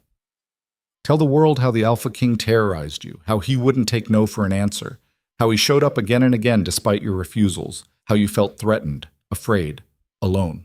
And if I do, then you walk away. I'll buy your land, fair price, no pressure, clean sale. You get to start over somewhere safe, somewhere far from all this, somewhere he'll never find you. You're buying me. Sable's voice was dead. Just like everyone else tried to buy me. I'm offering you a way out. Victoria's tone softened, became almost sisterly. You didn't ask for any of this. You're collateral damage in a war that has nothing to do with you. So yes, I'm offering you money and safety and a chance to walk away before this gets worse. How could it possibly get worse? Victoria's smile faded. The mercenaries tonight were just a warning. Next time they won't miss, unless you give them a reason to stop. The threat hung in the air like smoke, Marcus moved, weapon rising again. Ma'am, I'm going to have to ask you to... To what? Victoria didn't even glance at him. Arrest me? On what evidence? Everything I've done is legal. The shell companies, the media campaign, even hiring security consultants to observe disputed property, all perfectly above board. Hiring mercenaries to kill someone isn't legal, Ronan growled. Good thing I didn't do that then. Victoria's expression was innocent. I hired private security to observe the situation. If they exceeded their mandate, well, that's terrible. I'll be sure to terminate their contract, but I can hardly be held responsible for the actions of independent contractors. You lying... Sir. Marcus's hand was on Ronan's shoulder. Don't. She's baiting you. Wants you to do something stupid so she can add assault to the list of charges. Ronan forced himself to breathe. To think. To function like an alpha instead of a man watching his world burn. His phone buzzed again. Vote of no confidence passed preliminary round. Emergency session in 2 hours to strip his titles. Time was running out. He looked at Sable, at this woman who'd somehow become the center of everything despite neither of them wanting it. What are you going to do? She met his eyes. He saw the war there, the doubt, the fear, the terrible recognition that every choice ahead led to pain. I don't know, she whispered. I don't know anything anymore. Victoria checked her watch. You have until morning to decide. After that, the offer expires, and the mercenaries come back. You threatening her? Ronan's voice dropped to Alpha Register. In front of witnesses? I'm informing her of realities. Victoria's smile never wavered. The men I hired to observe the property have been terminated. But there are others who might have interests in ensuring Miss Rowan's cooperation. Others I have no control over. So really, I'm offering her protection from a dangerous situation. One you created by dragging her into your world. Get out! Sable's voice cut through. Both of you, all of you, get off my land. Miss Rowan, Victoria started. I said get out! The scream tore from her throat, raw, broken. I don't care about your war. I don't care about empires or councils or who's lying and who's telling the truth. I just want everyone to leave me alone. She collapsed to her knees, hands over her face, shoulders shaking with sobs that sounded like they were tearing her apart from the inside. Ronan moved toward her. Marcus grabbed his arm. Don't, sir. Give her space. She's falling apart. Because of you. Marcus's voice was gentle but firm. Because of all of us. The best thing you can do right now is give her what she's asking for. I can't just leave her. You have to. Victoria was already walking away, pulling out her phone. I'll expect your decision by dawn, Miss Rowan. Choose wisely. She disappeared into the shadows, leaving destruction in her wake. Ronan stood frozen, every instinct screaming to go to Sable, to comfort her, to fix this. But Marcus was right. He was the problem, not the solution. Come on, sir. Marcus tugged his arm gently. Backup will be here in 5 minutes. They can secure the area, make sure she's safe. But we need to go. The council... I know. Ronan took one last look at Sable, kneeling in the dirt, surrounded by the ashes of everything she'd fought to protect. Because of him. Whether he'd meant to or not, he'd destroyed her life as thoroughly as any mercenary. And the worst part was, he'd done it with love, or what he'd told himself was love. Maybe Victoria was right. Maybe he was his father's son after all. Maybe he didn't know the difference between love and possession. Maybe Sable was better off without him. Let's go, he said quietly. They walked back to the SUV through gathering darkness. Behind them, Sable's sobs faded into the night wind. By the time they reached the vehicle, she was silent. Ronan climbed in, and Marcus drove them away from the valley, away from the woman he loved, away from the one real thing he'd found in 5 years of ruling an empire built on sand. His phone buzzed continuously. Messages, calls, the machinery of power demanding attention. He ignored all of it. Because for the first time in his life, Ronan Virex understood what it meant to truly lose. Not a battle, not territory, not even an empire, but the one person who'd made him believe he could be something other than what his blood demanded. And as they drove through the darkness, heading back to a kingdom that was crumbling, heading toward a council that would strip him of everything he'd built, Ronan realized that none of it mattered. Without Sable, the Empire was just a cage, and he'd finally found the bars. The SUV cut through darkness like a blade through water. Marcus drove in silence, occasionally glancing at Ronan through the rearview mirror with something that looked uncomfortably like pity. Ronan's phone had stopped buzzing. That was worse than the constant notifications. Silence meant the council had made their decision without him. Silence meant he was already dead in the water. He didn't care. All he could see was Sable on her knees in the dirt, sobbing like something inside her had finally broken. All he could hear was her voice saying she couldn't afford the cost of loving him. All he could feel was the crushing weight of knowing she was right. "Sir," Marcus said carefully, breaking the silence that had stretched for miles. "We need to discuss strategy. The council meeting starts in 90 minutes. If you're not there, then they vote without me." Ronan's voice sounded dead even to his own ears. Victoria's already won. She's got the narrative, the evidence, the public opinion. Walking into that chamber won't change anything except give them a target to destroy. "So you're just going to surrender?" Marcus's hands tightened on the wheel hard enough that his knuckles went white. "After everything you've built? Everything you've fought for? What exactly am I fighting for, Marcus?" Ronan leaned forward, exhaustion settling into his bones like lead poisoning. An empire built on fear? A throne I took by killing my own father in front of everyone who loved him? Power that turns everyone around me into either tools or threats? That's not fair, sir. You've done good with what you inherited, changed policies, protected people, built something that actually... I destroyed Sable's life in 2 weeks. The words came out flat, final, like a coroner announcing time of death. Her home is burning. She's being hunted by mercenaries my sister hired. Her name is all over the news as my victim. And for what? Because I couldn't accept that she didn't want me. Because I couldn't leave well enough alone. Marcus was quiet for a long moment. When he spoke, his voice carried a weight Ronan had never heard before. "Permission to speak freely, sir? When have you ever needed permission? You're feeling sorry for yourself." Marcus met his eyes in the mirror. "And I get it. This is shit. All of it. But Miss Rowan didn't ask you to quit. She asked you to leave her alone. There's a difference." "Is there?" "Yeah, one is about her needing space. The other's about you running away because things got hard." Marcus took a breath. "You want to respect her wishes? Fine. Leave her alone. But don't use that as an excuse to abandon everything else. Victoria doesn't win because she outmaneuvered you politically. She wins if you actually become what she says you are, a coward who loves power more than people." The words hit like a punch to the gut. Ronan stared at the back of Marcus's head, processing. "When did you get so wise?" "I've always been wise, sir. You just never listened." Marcus allowed himself a small smile. "But if you're actually listening now, here's what I think. You go to that council meeting. You face them. You don't beg. Don't apologize. Don't play their game. You remind them who the hell you are and why they followed you in the first place. And if they still vote against me, then you rebuild from nothing, like you did the first time." Marcus's voice hardened. "But you don't quit. You don't run. And you sure as hell don't let Victoria Virex win by default." Ronan's phone buzzed, a single message from an unknown number. She's still in danger. Victoria won't stop until she gets what she wants. 3 hours until the next team arrives. If you care about her at all, you'll finish this. His blood went cold. "Turn around." "Sir?" "Turn the car around, now."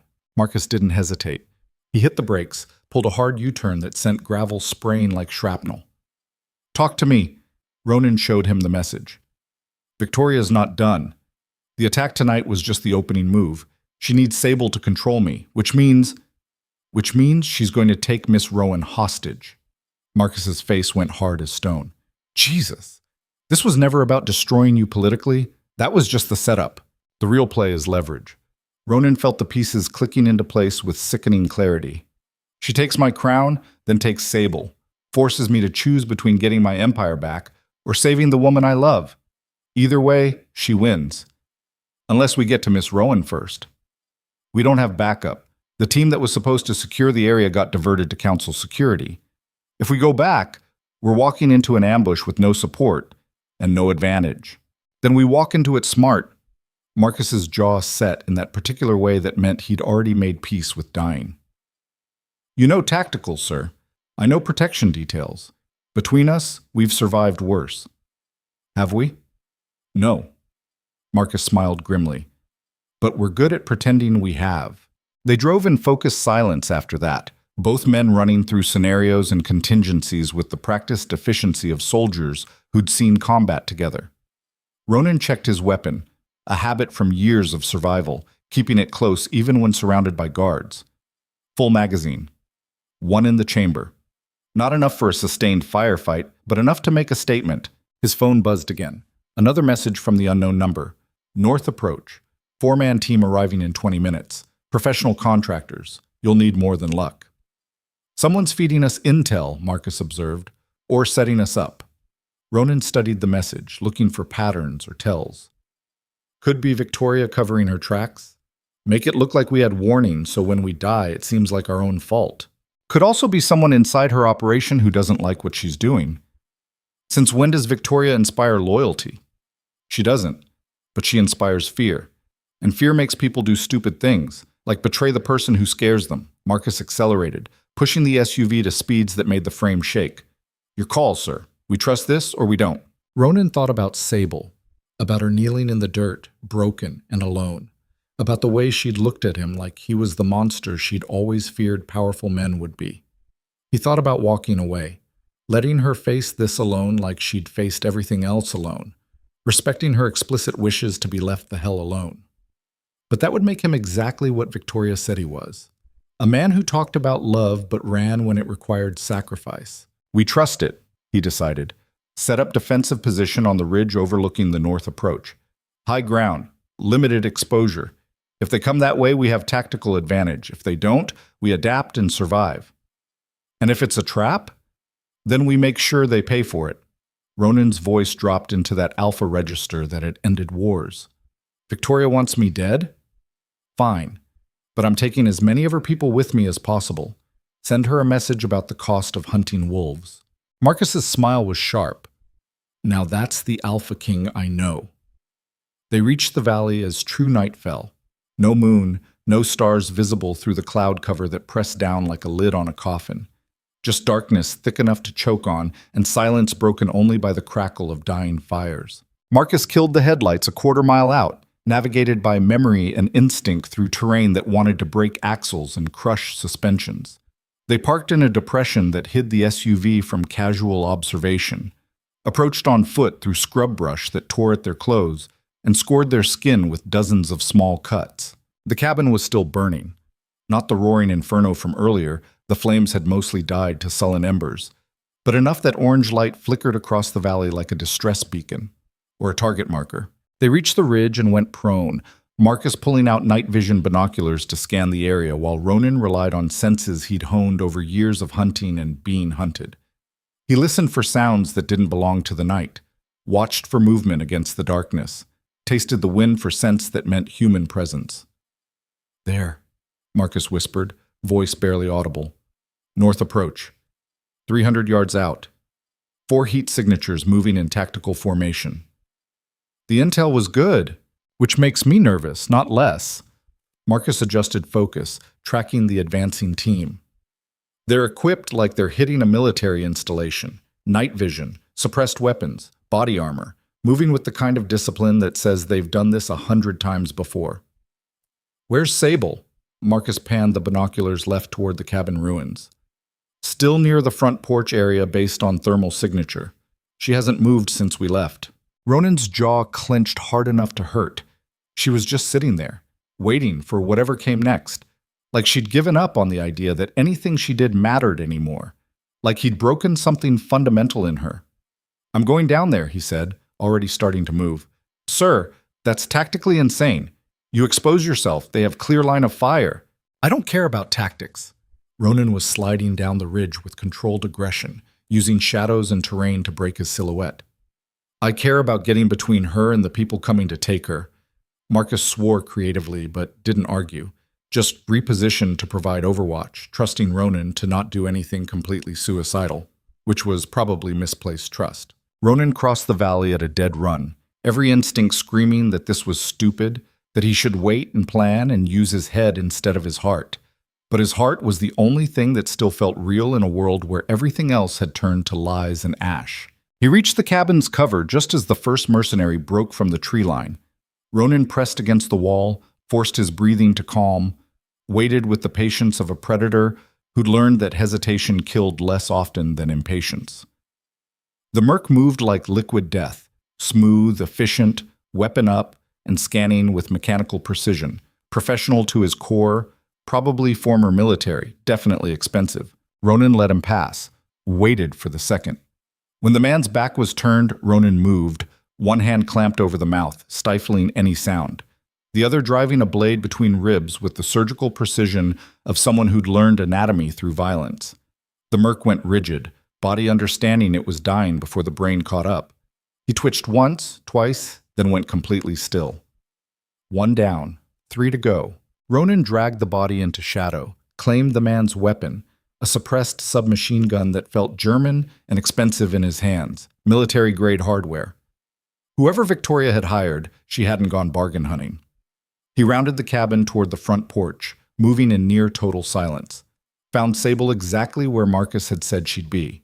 She sat on the porch steps, arms wrapped around her knees, staring at nothing with eyes that had seen too much and processed too little.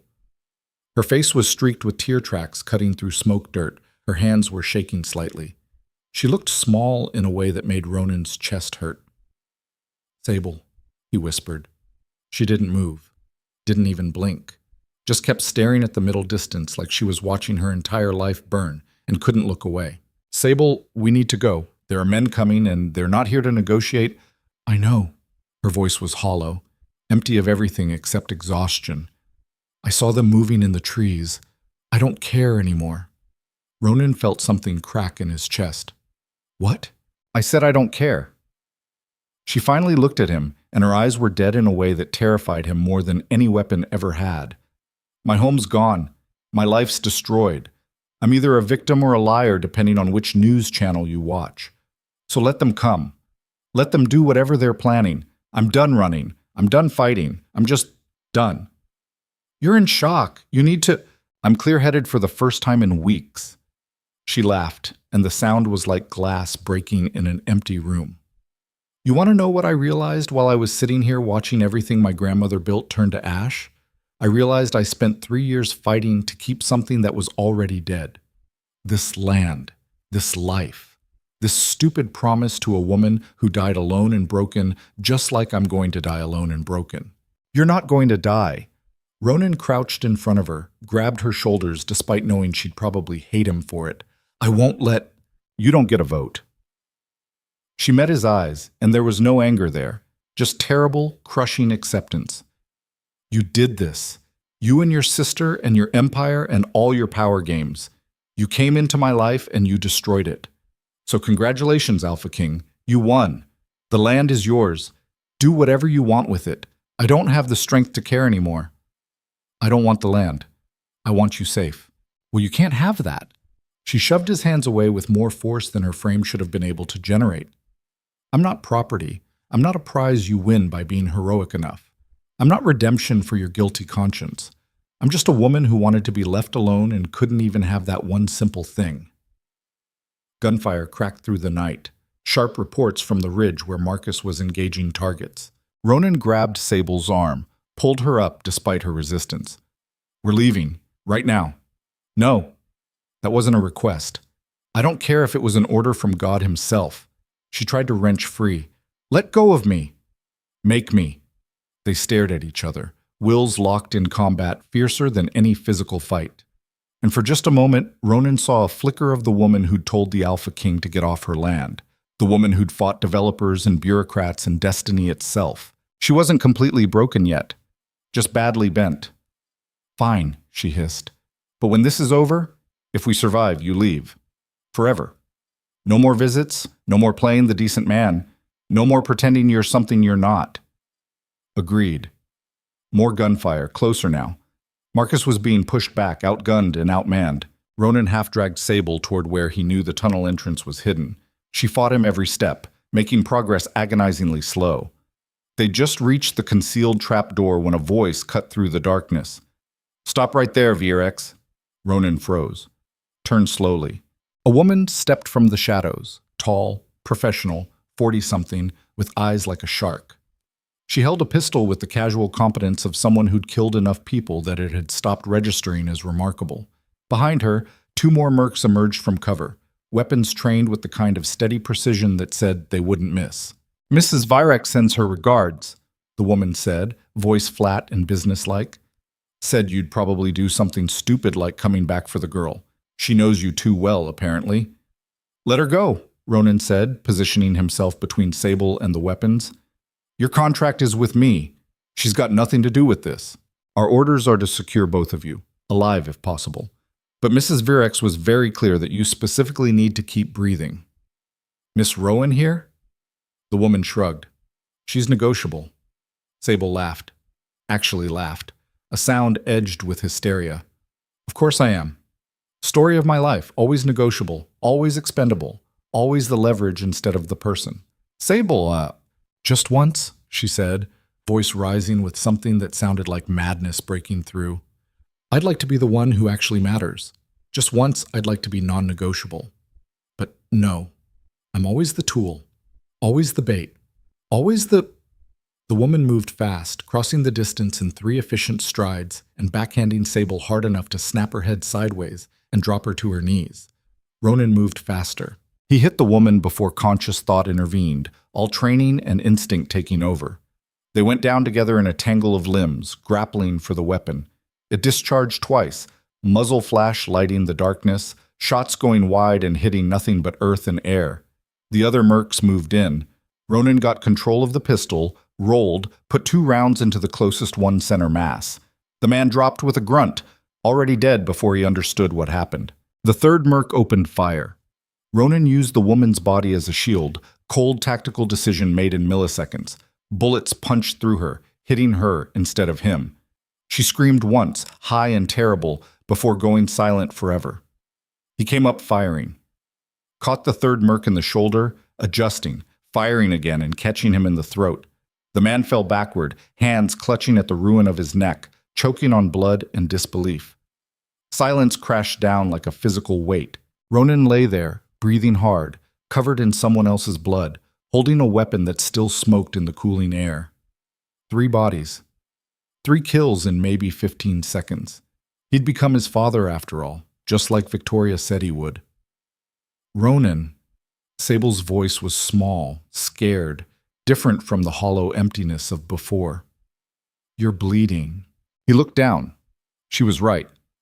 One of the bullets had grazed his side, cutting a furrow through muscle that burned like acid but wasn't deep enough to be immediately fatal. "I'm fine." "You're not fine. There's so much blood." "Most of it's not mine." He pushed himself up, wincing as his side protested. "We need to move. There might be more teams coming." "Marcus."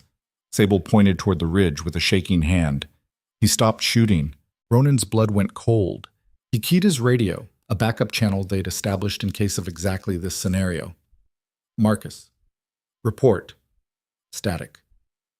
"Marcus, come in." More static. Then a wet cough that sounded like lungs filling with fluid. "Sir, got hit. Not good." "Where are you?" "Ridge. North side. Don't come up here. They're waiting. Multiple positions. It's another cough, wetter this time.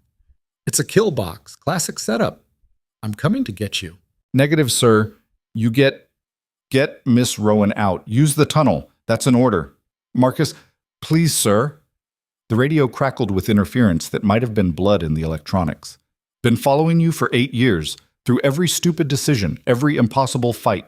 Let me do this one thing right. Let me choose my own ending." "Marcus, you stubborn son of a—" "Tell my sister I'm sorry. Tell her I tried to keep you alive, even when you made it impossible." The connection went dead.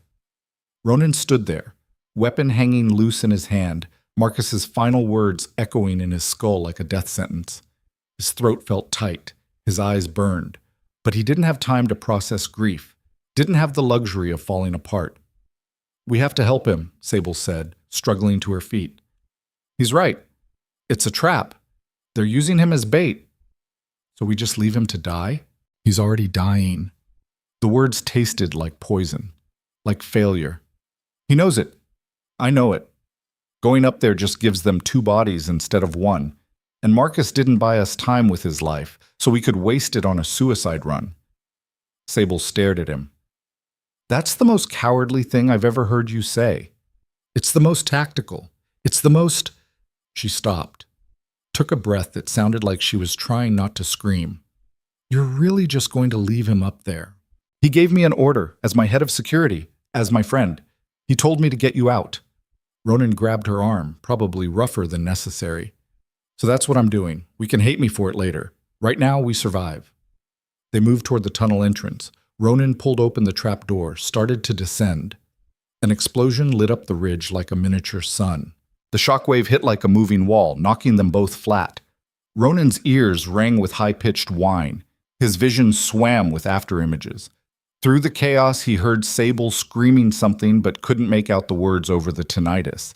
He forced himself up, looked toward the ridge. Where Marcus had been making his stand, there was now just fire and smoke and the aftermath of what looked like multiple grenades detonating simultaneously in a confined space. Marcus had taken his own ending, and from the scattered thermal signatures that weren't moving anymore, he'd taken at least 3 mercs with him. "Oh, God," Sable whispered, hand over her mouth. "He's really gone. It's gone." Ronan felt nothing. No grief, no rage, just a vast, empty space where emotions should have been. He'd gotten very good at compartmentalizing over the years, putting feelings in boxes to be dealt with later. Except later never came. The boxes just kept stacking up. "Come on!" He pulled Sable toward the tunnel, voice flat and mechanical. "Marcus bought us time. We don't waste it mourning, we use it escaping." They descended into darkness. The tunnel felt tighter this time, the walls pressing in like a throat trying to swallow them. Ronan led with the pistol, moving as fast as the confined space allowed, knowing that every second they delayed was another second for Victoria's people to regroup and cut off their escape. They were halfway through when Ronan's phone buzzed. A video call. From Victoria. He almost declined on principle. Then curiosity won out over tactical sense. He answered. Victoria's face filled the screen, backlit by what looked like expensive office lighting.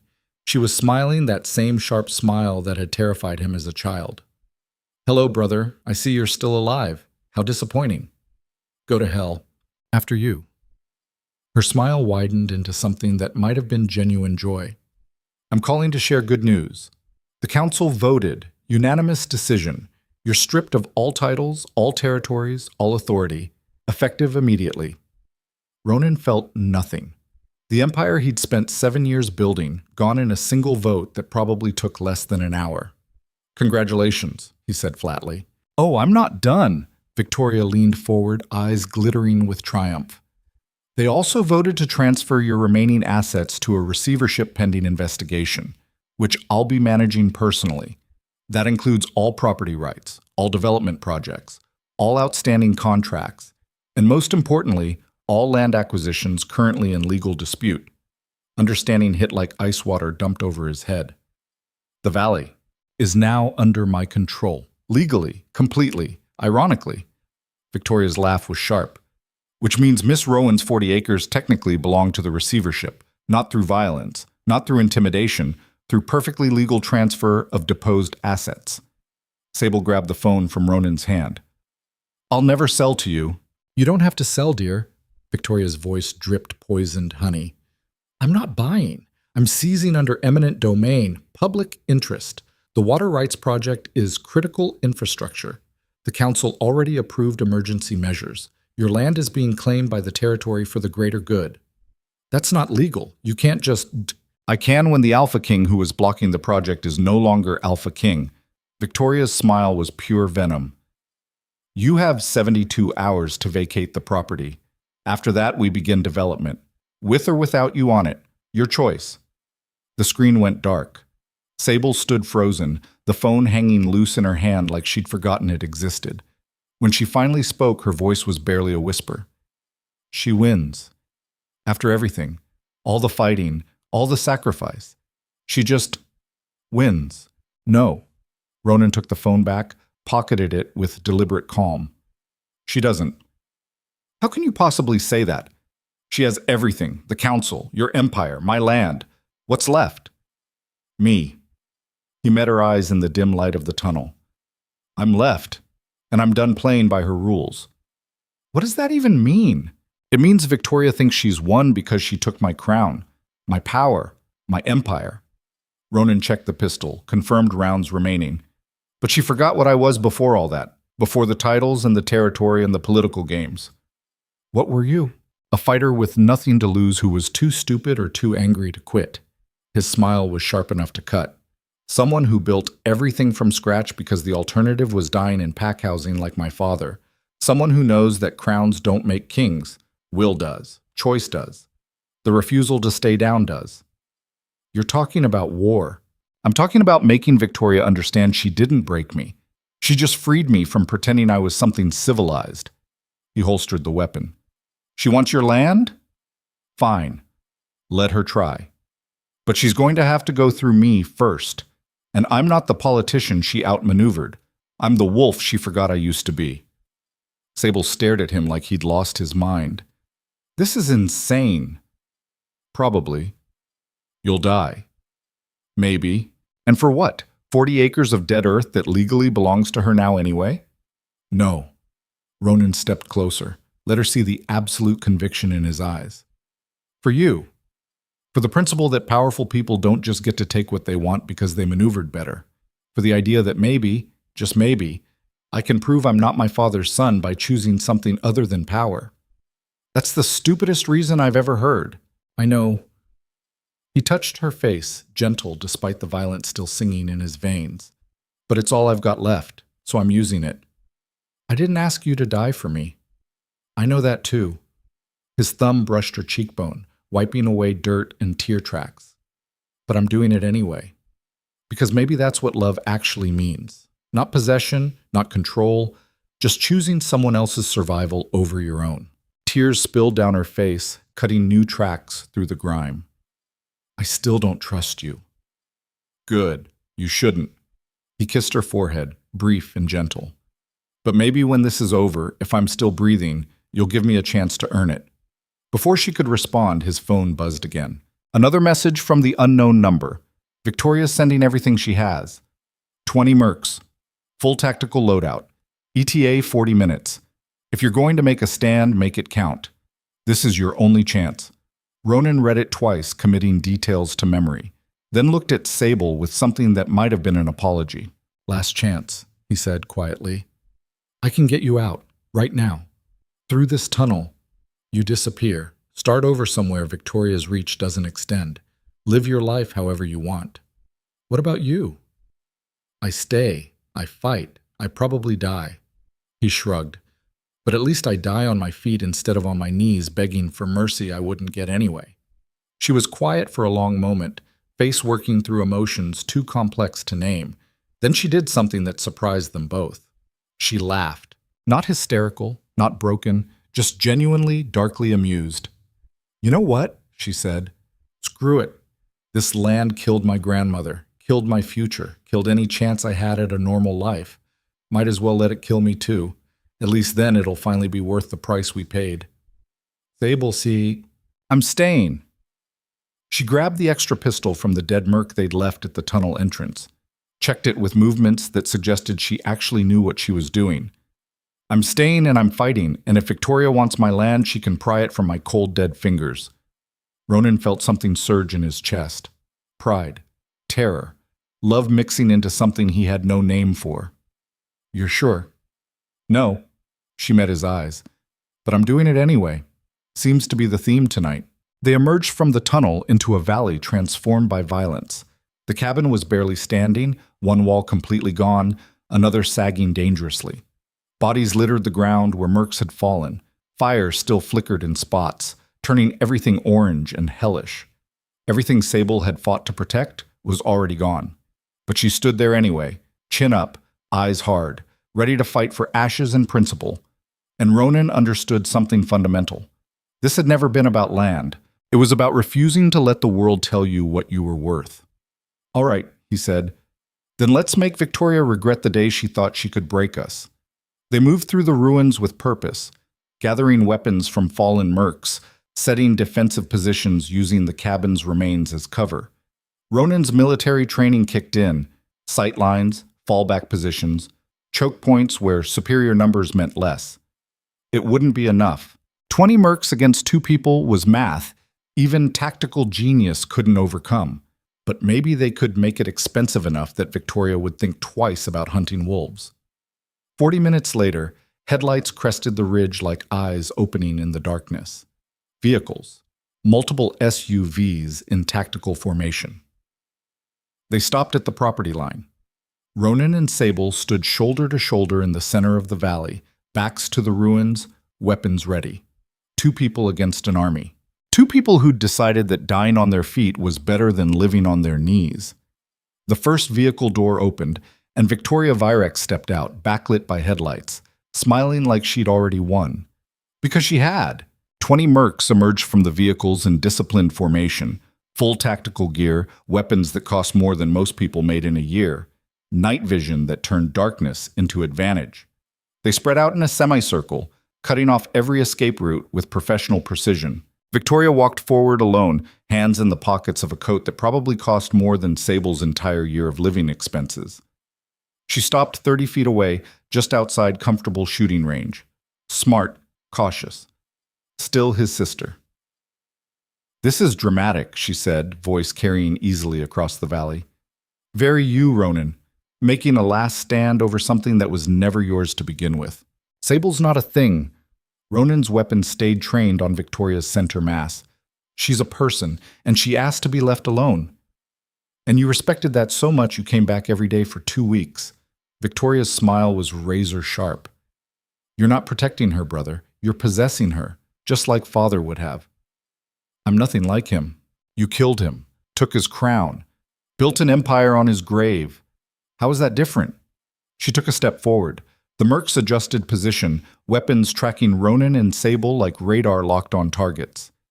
"You're exactly like him. You just convinced yourself the brutality was justified." Sable's voice cut through, quiet but clear. "He's nothing like your father." Victoria's attention shifted. "You weren't there. You don't know what our father was." "No, but I know your brother." Sable lowered her weapon slightly, not surrendering, just making a point. "And whatever else he is, he's not a monster who hurts people for fun.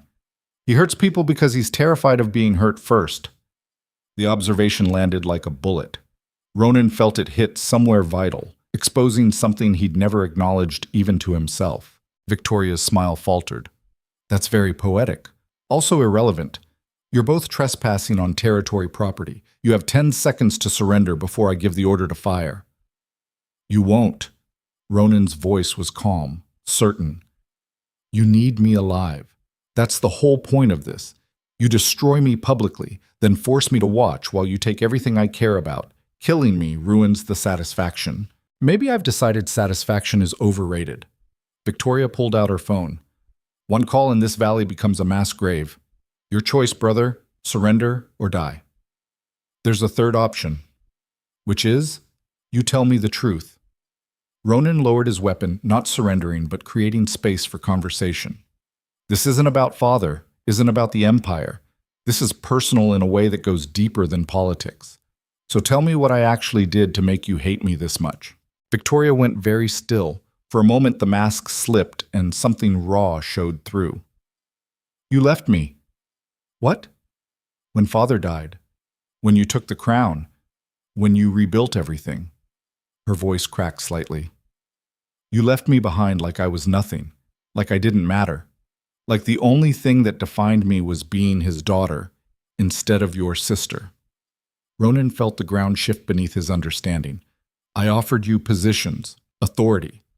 I asked you to help me build as your subordinate," the words exploded out, "as someone who served at your pleasure, as a tool in your empire instead of a partner in building it. You never once asked me what I wanted, what I needed. You just assumed I'd be grateful for the scraps. You said you didn't want to lead, because you never gave me the option of choosing." Victoria's composure shattered completely. "You killed father and took everything, and I was supposed to what? Thank you?" Celebrate that you'd freed us from his tyranny while cementing your own? Silence crashed down. Ronan stared at his sister, really looked at her, and saw for the first time how young she'd been when their father died. Barely 20, still figuring out who she was beyond being the Alpha King's daughter. And he'd killed their father and left her with nothing but a title and an allowance. I was trying to protect you, he said quietly. I didn't need protection. I needed a brother. Tears glittered in Victoria's eyes, catching the firelight. But you were too busy being king to remember how to be family. Victoria, don't! She wiped her eyes roughly, anger replacing vulnerability. Don't you dare apologize now. Don't try to fix 7 years of neglect with pretty words. You made your choice, built your empire, left me in the shadows, so I'm returning the favor, taking everything you built, leaving you with nothing but the ashes of what you pretended to care about. Sable's voice was gentle, almost kind. You're doing to him exactly what he did to you. Victoria's head snapped toward her. Excuse me? Making him feel powerless, taking his choices, leaving him with nothing but the knowledge that someone he trusted destroyed him. Sable took a step forward, weapon still lowered. That's not justice. That's just hurt people hurting people. You don't know anything about us. I know about being hurt by family. Sable's voice carried weight beyond her years. My mother died having me. Never knew my father. My grandmother raised me and died hating that I wasn't strong enough to save her land. So yeah, I know about family wounds that don't heal. Victoria stared at her like she'd spoken a foreign language. Why are you defending him? I'm not defending him. I'm just saying that revenge doesn't actually fix anything. It just makes the pain someone else's problem. Sable glanced at Ronan, then back to Victoria. You want him to hurt? Congratulations. He's drowning in it. You want him to understand what he took from you? He gets it now. But killing him or taking everything he built, that won't make you feel less alone. You think I'm doing this because I'm lonely? Victoria laughed, sharp and bitter. I'm doing this because he deserves it. Maybe he does. Sable shrugged. But what do you deserve? More years of plotting and hating? More energy spent on destroying instead of building? More nights wondering if you're becoming exactly what you hated about your father? The words hit like physical blows. Victoria actually staggered back a step. I'm nothing like... You hired mercenaries to terrorize someone who never hurt you. Sable's voice was soft but relentless. You manipulated and lied and orchestrated violence to prove a point. How is that different from what you said your father did?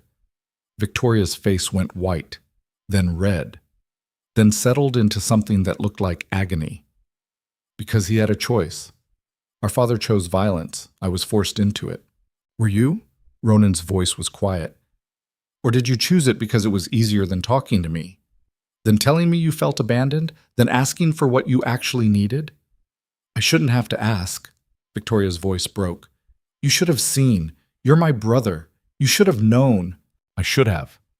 Ronan lowered his weapon completely, letting it hang at his side. You're right. I was so focused on building something different from father that I forgot to be different in the ways that actually mattered.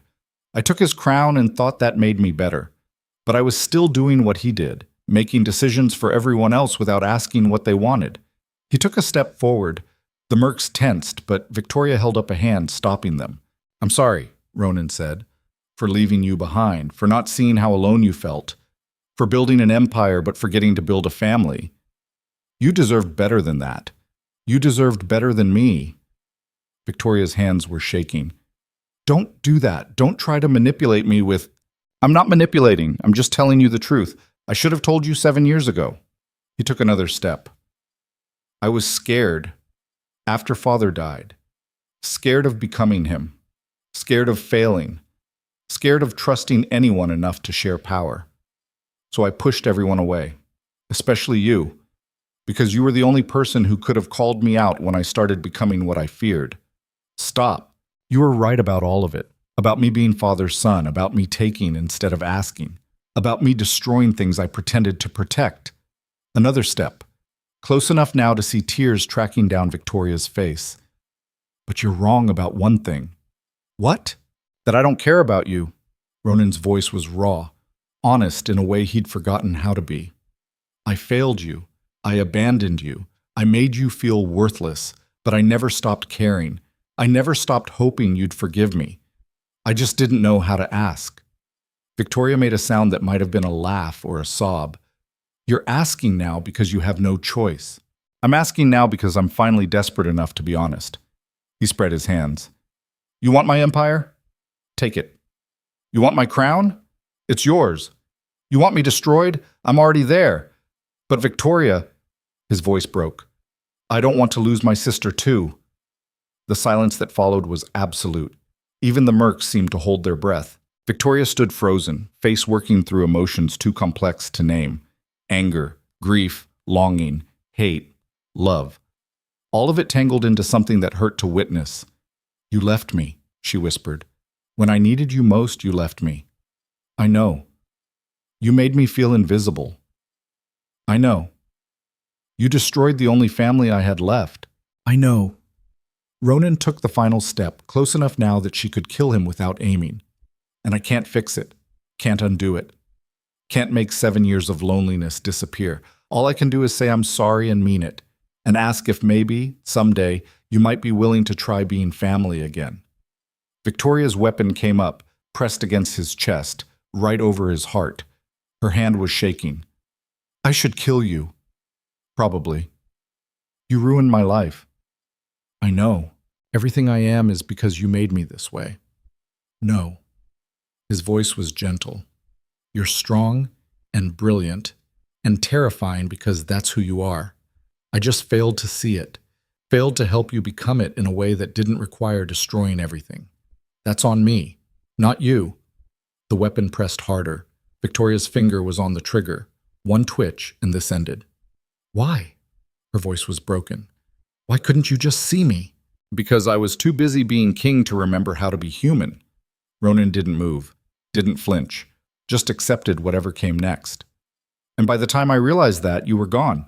Not physically, but the sister I knew, the one who used to make me laugh, who challenged me, who made me better, she'd turned into someone who hated me.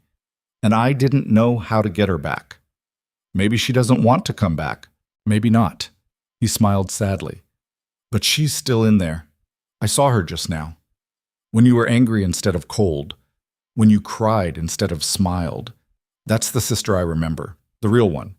The one who feels instead of just calculating. Victoria's hand trembled violently. I hate you. I know. I hate that you're doing this, making me feel, making me remember, making me... She choked on a sob. Why did you have to kill him? Why couldn't you just leave? We could have run, together, left father and his empire and all of it behind. We could have been free. I thought killing him would make us free. Ronan's voice was barely a whisper, but it just made me a different kind of prisoner. The weapon lowered slowly. Victoria's arm fell to her side, weapon hanging, forgotten. She looked at him with eyes that had seen too much and processed too little. I don't know how to stop hating you, she said. Then don't. Not yet. He reached out slowly, giving her every chance to pull away. She didn't. His hand settled on her shoulder. Just consider not destroying everything we have left. Consider that maybe revenge won't actually fix what's broken. What will? I don't know. He pulled her into a hug, awkward, tentative, the first time they'd embraced since their father died. But maybe we start by trying to be siblings again, even if it's messy, even if it hurts, even if we don't know how. Victoria stood rigid in his arms for a long moment. Then something broke and she collapsed into him, sobbing like a child who'd been holding it together too long. Ronan held her, feeling his own tears finally break through the dam he'd built to survive. They stood like that while the mercs watched uncertainly, and Sable politely turned away and the valley burned around them. Two people who'd spent 7 years hurting each other, finally acknowledging that maybe, just maybe, they didn't want to hurt anymore. Eventually, Victoria pulled back, wiping her eyes roughly. This doesn't fix anything. I know. The council still voted. You're still deposed. I'm still technically in control of everything. I know. And I don't trust you. Not yet. Maybe not ever. I know. Ronan smiled through his own tears. But maybe that's okay. Maybe we start from there, from not trusting but trying anyway. Victoria looked at Sable. What about her? The land? Is hers. Ronan said it with finality. Not negotiable. Not up for debate. You want to rebuild our relationship, it starts with respecting that some things aren't ours to take. The water rights project, find another way. His voice hardened slightly. I spent 7 years taking what I wanted and calling it necessity. I'm done. If the project matters, we'll figure it out without destroying someone's home. If it doesn't matter that much, then it was never about infrastructure. It was about control. Victoria studied him for a long moment, then looked at Sable. You really love him? I don't know yet.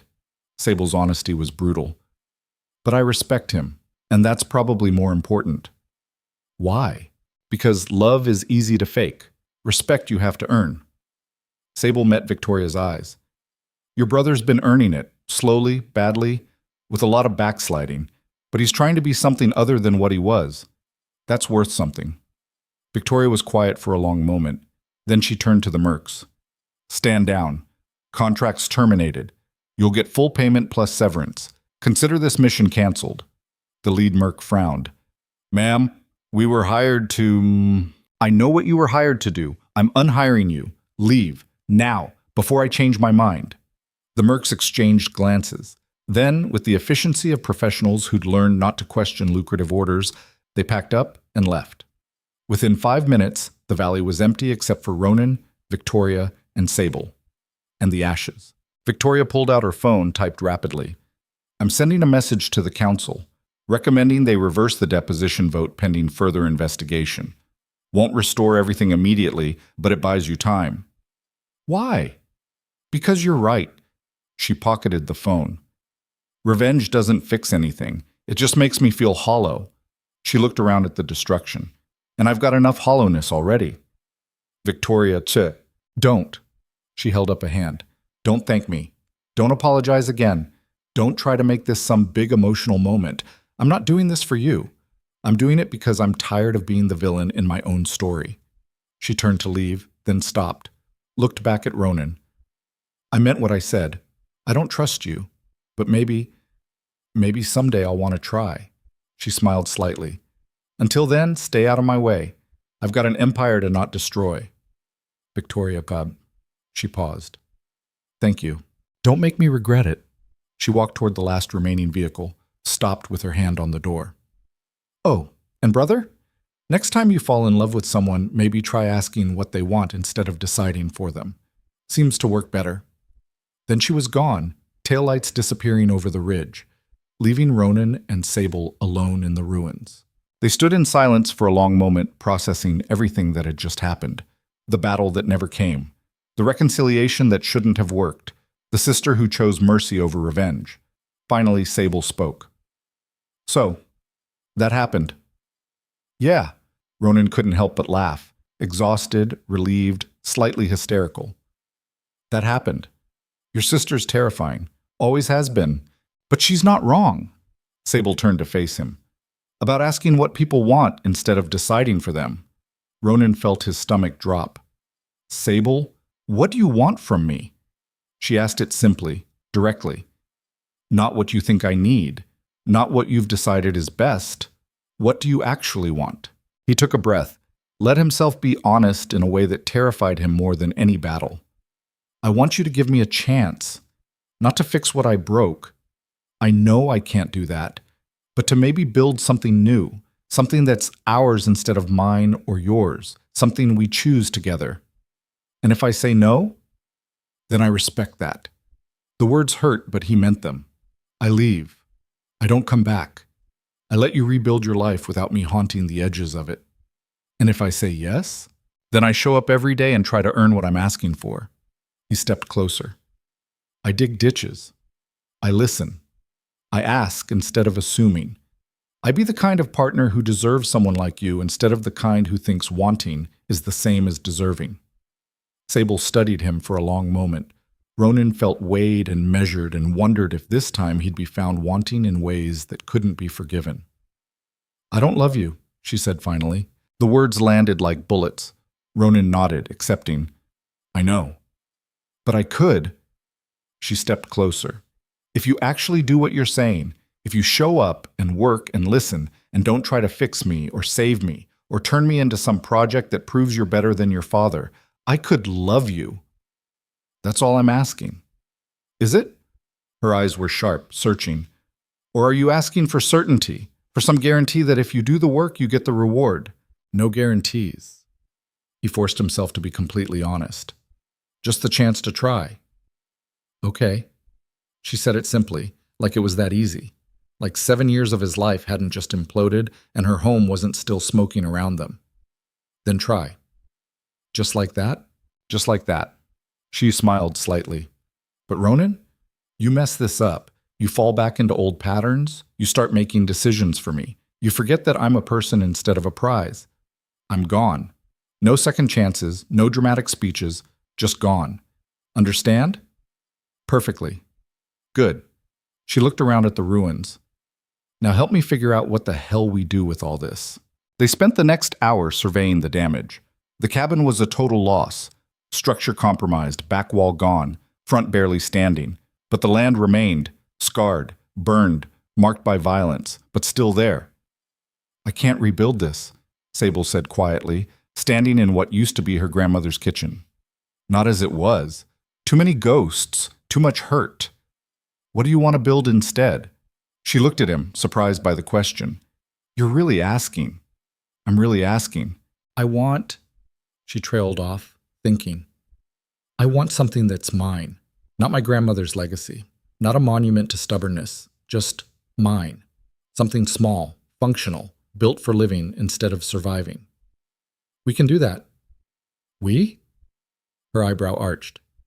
If you'll let me. Gestured at the valley. I'm unemployed now, recently deposed, lots of free time, and I'm pretty good with a shovel. Despite everything, Sable laughed. You're serious. Completely. He looked at the ruins, then at her. I spent 7 years building an empire. Maybe it's time I tried building a home. That's the corniest thing I've ever heard. I know. He grinned. But it's true. They worked through the night, clearing debris, salvaging what could be saved, marking out where new foundations might go. They didn't talk much. Didn't need to. There was something meditative about the work. Something that felt like healing. As dawn broke over the valley, painting everything in shades of gold and orange, they stood together looking at the cleared space. It wasn't much, just flat earth and potential. But it was a start. Ronan, Sable's voice was soft. Yeah? Thank you. He turned, surprised. For what? For being honest, for fighting, for letting me choose. She took his hand, rough calluses against calluses. For showing up even when it would have been easier to run. I'll always show up. He squeezed her hand gently. As long as you'll let me. Good. She leaned against his shoulder, exhausted and filthy and more beautiful than anything he'd ever seen. Because I'm going to need help with that ditch.